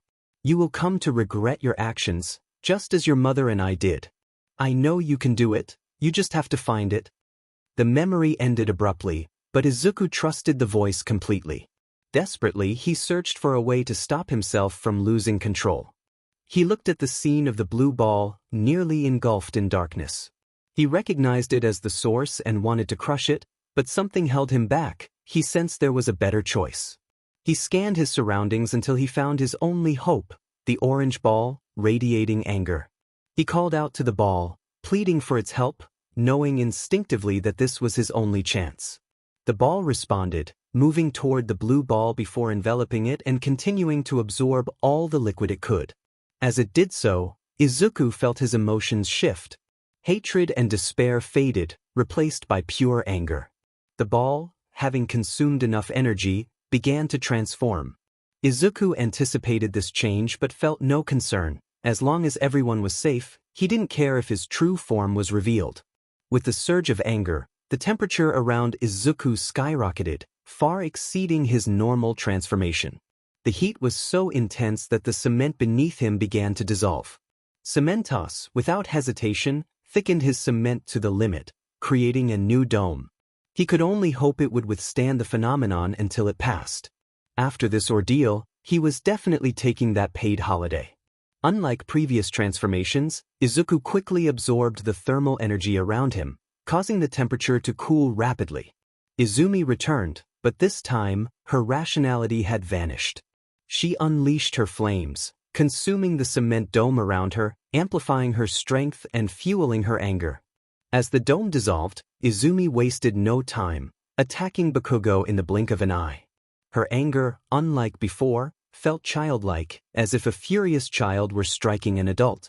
Although her attacks caused some discomfort, 𝐃𝐭𝐲 managed to endure. It seemed that her strength, transformed into speed and flexibility, matched that of a child. The audience, pro-heroes, and even Tamura Shigaraki were astonished to see the boy responsible for the earlier devastation transformed into this little fox-like figure, flailing her arms like a child. Despite her appearance, her speed was formidable as she relentlessly hammered down on 𝐃𝐭𝐲. She targeted vulnerable areas, causing him to squirm on the floor, clutching himself. All Might, concerned for his successor, descended onto the stage to intervene. Upon seeing him, Izumi found a new target and began to unleash her fury on All Might. She even struck him in a sensitive area, forcing the symbol of peace to fall to his knees. Not even he could react to her incredible speed. He silently thanked the heavens that she lacked adult strength, otherwise he would be deeply worried for both his and his successor's future. As he pondered this, his mind drifted back to a night many years ago. He still questioned whether it had been a dream, but he had made a promise to her, and he intended to keep it. In that moment, Izumi sensed that All Might was not so hateful, so she returned to her original target. This continued for 5 minutes, providing the audience with a heartwarming sight, momentarily distracting them from the earlier threat. If only they could ignore the numerous times she targeted sensitive areas. All the males in the audience instinctively clutched their legs together. Finally, after 5 minutes, Izumi had had enough and passed out, curling up into a ball. 𝐼𝐻𝐼𝐻𝐸, having recovered from his earlier shock, approached to pick up his partner and carry her to Recovery Girl's office. As for 𝐃𝐭𝐲, he had brought this upon himself. Reflecting on those memories, 𝐼𝐻𝐼𝐻𝐸 felt a surge of anger toward the schools that had caused such pain. But it would be troublesome if he were discovered. So he decided to let it go. After all, the rat could handle it. With this, he now had a new task to finish this week. 𝐃𝐭𝐲 still had his friends and All Might 𝐶ERTY him to Recovery Girl's office due to his serious injuries. On the way there, they asked him what happened, but he remained in shock. The love of his life turned out to be the boy he had bullied before, and she seemed to harbor resentment towards him. As he recalled the confrontation, he clenched his legs together, still feeling the lingering pain. Todoroki, on the other hand, was equally stunned by this revelation. He realized he had to repay a favor to her as well. Who would have thought that the person he owed was the same one he had feelings for? The moment she appeared had already captured his heart, and now learning that they were the same person added to his turmoil. Meanwhile, Tomura Shigaraki and the other villains were taken aback by this turn of events, but they quickly shifted their focus. They returned to their planning, this time setting their sights on the girl. If they could manipulate her, she would become a significant asset to their schemes. Even All for One was intrigued by her abilities, instructing his successor to capture her. As for the girl in question, she was nestled in warmth, unaware that this unusual transformation would bring about drastic changes. Eraserhead walked carefully towards Recovery Girl's temporary office, ensuring the girl resting on him remained undisturbed. However, she was not asleep. Her consciousness was exploring the aftermath of her battle with Bakugo. The massive wall, which she now recognized as a dam, was damaged in several places, but thankfully, none of the liquid had spilled over. She noticed that the pool of liquid extending as far as her eyes could see had diminished significantly. Her gaze shifted to the orange and blue orbs within her. The orange orb was enveloped in a layer of liquid flames, while the blue orb appeared to be weakened compared to when it had introduced Izumi to the prison. She carefully moved the blue orb to a safer location away from the dam. Once she found a suitable area, she was suddenly overwhelmed by a sensation. Unlike the previous times, this feeling persisted, flooding her mind with information until she was drenched in sweat. She needed a moment to calm down before processing the new insights. The source of her quirk, Domain of Despair, had been severely affected. The position of the warden of the Prison of Despair was now vacant, and the prison itself had been weakened, barely able to maintain its basic functions. The Domain of Despair could no longer draw upon excessive despair, limited to only 30% of its original power. The enhancements provided by the quirk had also diminished. The quirk, Flames of Rage, had consumed too much energy. Upon transforming, the surrounding area would experience a significant temperature change.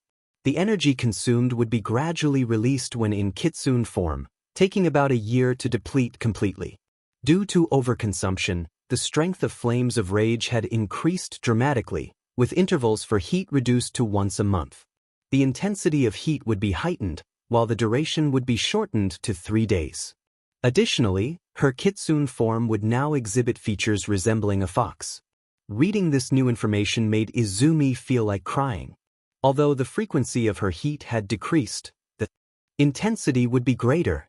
Remembering her experiences from the previous year sent a shiver down her spine as she dreaded the upcoming year.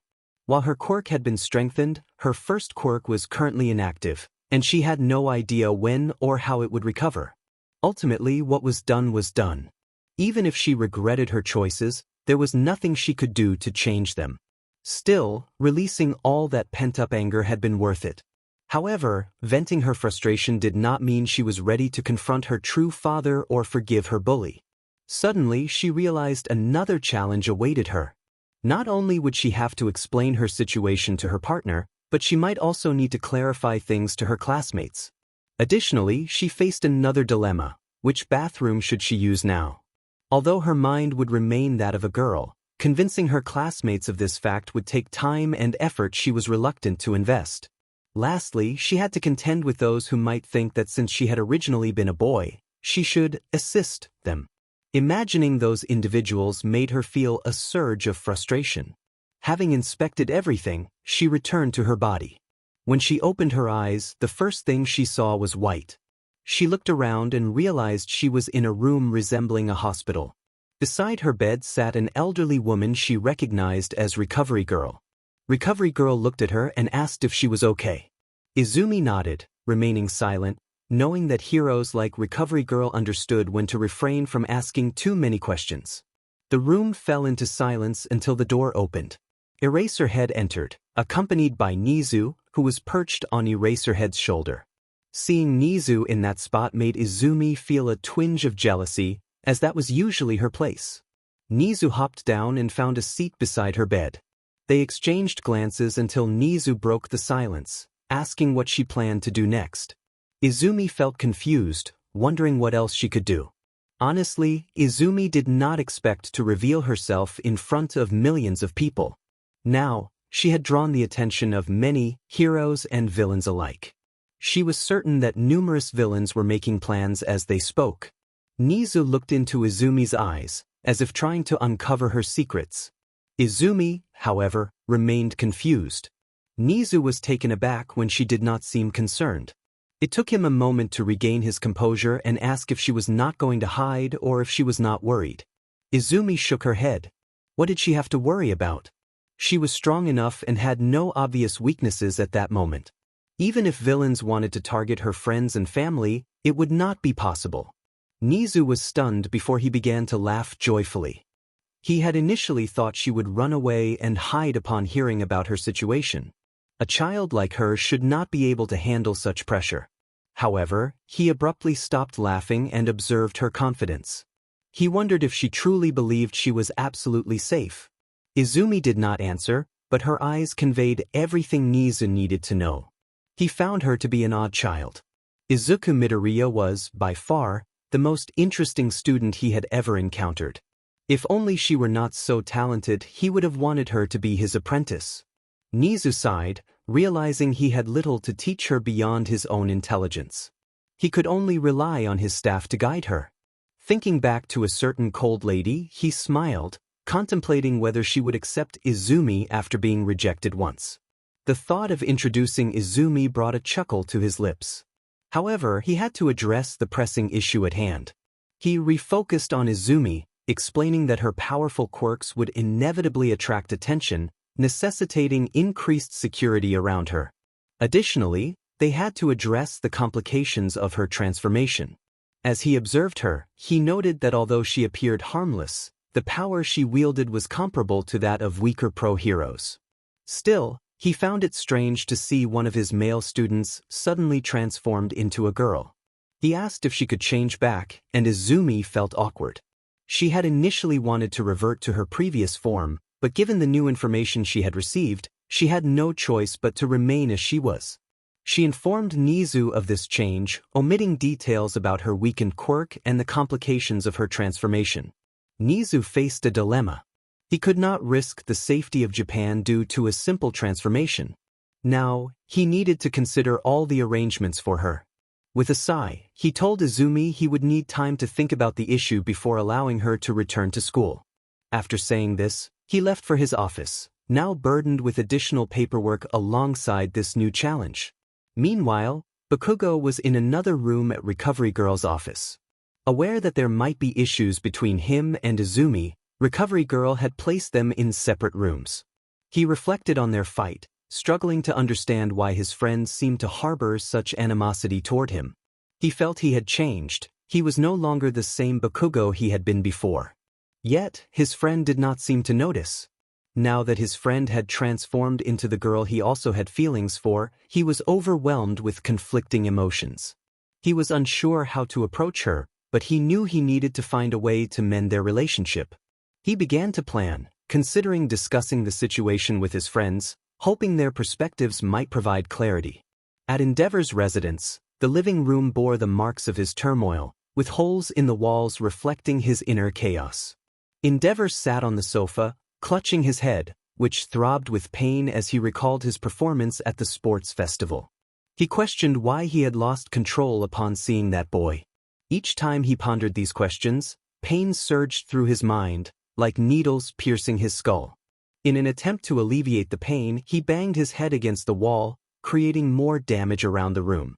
Yet, amidst the agony, he felt he was on the verge of remembering something significant, someone very important to him, someone he had forgotten. A woman with green hair came to mind, someone he had vowed to follow for the rest of his life, but he could not recall her face. The frustration of almost grasping the answer yet being unable to do so drove him closer to madness. Nevertheless, he refused to forget. He was determined to find the answers he desperately sought. 2 days after the sports festival, Izumi was at home, lounging on her bed with her adorable cat. When her cat eventually left her side, she spent the next 10 minutes rolling around aimlessly. Aside from studying and hero activities, she had no other hobbies. With Principal 𝐒𝐮𝐬 busy with arrangements, she could not return to school until he contacted her. As she pondered what to do, her phone began to ring.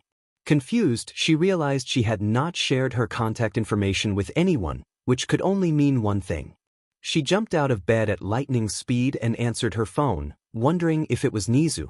Izumi had her arrangements finalized, allowing her to attend school the next day. After a moment of hesitation, she asked if she could go now. 𝐒𝐮𝐻, pleasantly surprised, happily agreed and promised to inform her teachers about her situation to prevent any reprimands for being late.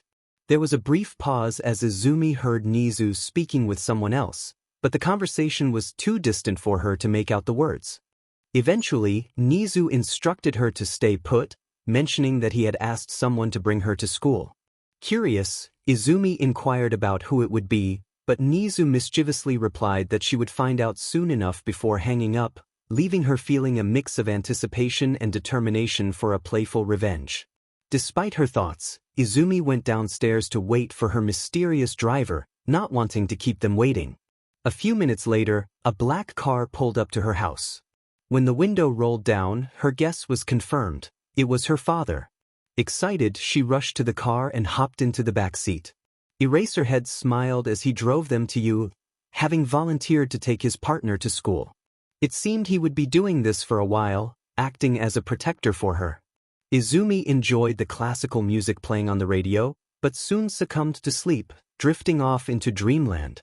Upon arriving at 𝐒𝐮𝐻's private parking lot, 𝐼𝐻𝐻 noticed that Izumi was still asleep, looking innocent as she curled up with her tail. With a gentle smile, he carefully lifted her and secured her on his back before heading to class. Coincidentally, their homeroom was the next 𝗟𝗷. As they walked, Midnight, who was headed in the same direction, spotted them from a distance. She squealed in delight and quickly hid to take photos, forgetting to silence her phone. The sound of the camera alerted 𝐼𝐻𝐻 to her presence, but he chose to ignore it and continued on his way. Once they were out of sight, Midnight shared the photos in a private group chat, which 𝐼𝐻𝐻 was not part of. The images garnered praise from the teachers who were free, and many expressed surprise at seeing the usually stoic 𝐼𝐻𝐻 so close to his students, while others fangirled over how adorable Izumi looked. Unaware of the excitement in the group chat, 𝐼𝐻𝐻 reached his classroom and gently shook Izumi awake, setting her down on the floor. Still dazed from her abrupt awakening, Izumi rubbed her eyes, trying to gather her thoughts. 𝐼𝐻𝐻 opened the classroom door and ushered her inside, guiding her to her seat, where 𝐒𝐮𝐻 had prepared a new chair to accommodate her tail. Izumi settled into her chair, using her tail as a pillow. Being shorter, her legs dangled from the seat. After rubbing her face into her tail, she fell asleep again, drawing squeals of delight from some girls in the class. The others were surprised by her display, while 𝐿𝐷 felt a bit annoyed that she wasn't in her uniform. Just as he was about to call her out, Izumi snapped her fingers, igniting her kimono and sandals, revealing her proper attire.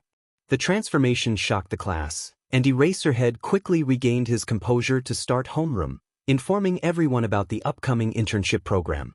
He also announced that they would be choosing their hero names right then. At that moment, Midnight elegantly entered the classroom, enthusiastically declaring that she would oversee the final decisions for their hero names and offer assistance as needed. The class buzzed with excitement, but 𝐼𝐻𝐻 soon silenced them to maintain order. Midnight distributed A4 paper to everyone except Izumi, asking them to write down their hero names. Bakugo, curious, questioned why Izumi didn't receive one. Midnight exchanged a knowing glance with 𝐼𝐻𝐻, prompting him to explain that Izumi already had a hero name and would not be participating in the internship program, as she would be with him during that time. The revelation caused an uproar, startling Izumi awake due to her sensitive hearing.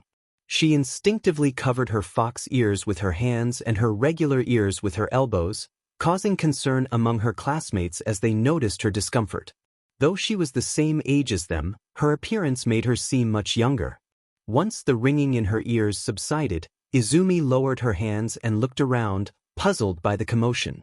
Those who met her gaze quickly looked away, unable to handle the sight of her. Some who dared to hold her bright orange eyes filled with confusion turned into blushing messes or were caught off guard. She finally focused on Midnight, tilting her head in curiosity. Midnight, captivated, thought how cute she was, a small trickle of BLD escaping her nose as she discreetly wiped it away. 𝐼𝐻𝐻 leaned closer to whisper about the situation, and Izumi nodded, pulling out books from her bag to read. With nothing else to occupy her, she immersed herself in the novels she had brought, tuning out the world around her. Once Midnight regained her composure, she announced that everyone should come up and share their hero names. The class froze, realizing they had to present their names for all to see. Everyone was scared of being laughed at, which made them hesitant to take the initiative. Surprisingly, it was 𝐒𝐬 who first stepped forward with his name, I Cannot Stop Twinkling. Despite the unusual nature of this name, Midnight shortened it while still keeping its meaning. This gave everyone the boost of confidence they needed. They silently thanked 𝐒𝐬 before stepping up to reveal their names. Although some names were outright rejected, they laughed it off without feeling embarrassed. By the end of class, everyone had decided on their hero names. However, some students were curious. Mineta voiced their confusion and asked what Izumi's hero name was, as they had started referring to her as Izumi when 𝐼𝐻𝐼𝐻𝐸 called her that. 𝐼𝐻𝐼𝐻𝐸, noticing that his partner was still focused on her novel, spoke for her. He mentioned that some of them might have heard of her name before, revealing that her hero name was the underground hero, Kitsune. Some classmates, including 𝗶𝗑𝐻𝐬, were shocked, as they had heard rumors about this hero. None of them imagined that this rumored hero was their mysterious classmate, the current cutest girl in their class. A few perceptive ones were surprised to learn that she was an underground hero like their teacher, 𝐼𝐻𝐼𝐻𝐸. Midnight looked at Izumi in surprise, as she had not been informed about this, but she couldn't help but admire Izumi's concentrated expression and her fluffy tail swaying enticingly. When their time was up, Midnight quickly left the class, dragging 𝐼𝐻𝐼𝐻𝐸 along for an interrogation so that the next lesson could begin. Once the teachers were absent, everyone began whispering among their groups. Although some wanted to approach Izumi, they hesitated, unsure of how she would react. After a while, Present Mic entered for his English lesson. The class greeted him, including Izumi, before returning to their seats. Izumi focused intently on Present Mic as he spoke, causing him to instinctively glance in her direction. That turned out to be a mistake, as he experienced a similar reaction to what Midnight had moments before. He quickly turned around to adjust his appearance before facing the class to teach, making a mental note to avoid looking at Izumi throughout the lesson, which proved to be a challenging task as he could feel her gaze. For the next hour, Present Mic endured a difficult lesson. When his time was up, he let out an audible sigh of relief before rushing out of the classroom. The next lesson began immediately as 𝐒𝐻𝐼𝐻𝐸 arrived, just as Present Mic left. He too made the same mistake, but thankfully, his suit concealed any signs of surprise. This 𝐒𝐻𝐼𝐻𝐸 continued until 𝐿_MIGHT's class. When 𝐿_MIGHT entered, he informed the class that they would be doing a training session at the field. Everyone stood up and made their way to the locker room to change into their hero costumes. This left Izumi standing outside the locker rooms, torn between which one to enter. She didn't necessarily need to change in the locker room, but she really needed to use the restroom. Unfortunately, the bathroom was combined with the locker room. After a moment of deliberation, she hesitantly decided to enter the girls' locker room. Upon entering, all the girls who were changing turned to look at her. Some covered themselves immediately, still recalling that she had previously been a boy. Izumi looked down, her face turning bright red. She quickly ran to the restroom, leaving the girls somewhat shocked and embarrassed. When Izumi finished, she exited as quickly as she had entered and made her way to the field. She felt like finding a hole in the ground to hide in, but instead, she settled on sitting on the ground with her knees drawn to her face, covering her embarrassment with her tail. The class trickled in slowly. The boys were curious about why Izumi was acting this way, while the girls felt shy when they saw her. It was only when everyone had arrived that Izumi finally composed herself. She changed back into her previous outfit, surprising 𝐿_MIGHT in the process. When training began, Izumi found a spot to sit and observe everyone else. Unbeknownst to her, 𝐼𝐻𝐼𝐻𝐸 was slowly approaching her target, the fluffy tail. When 𝐼𝐻𝐼𝐻𝐸 barely touched the tail, Izumi let out a cute squeak that startled everyone on the field, drawing their attention to her.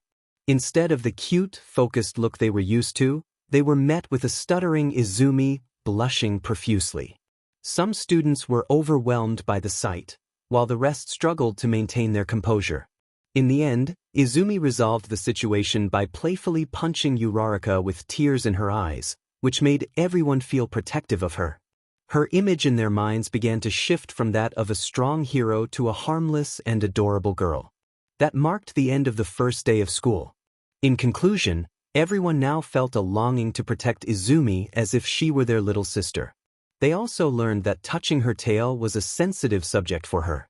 Meanwhile, the teachers concluded that they should avoid looking at Izumi directly to prevent any embarrassing reactions. Some teachers admired Eraserhead for maintaining his composure, unaware that he too was affected by her charm, though he was skilled at hiding it. In other news, Nizu had also heard about the commotion caused by this student and was pleased with the chaos she brought. He hoped she would continue to make the rest of the year interesting for him. That was when he had a thought about teaching their class the next day.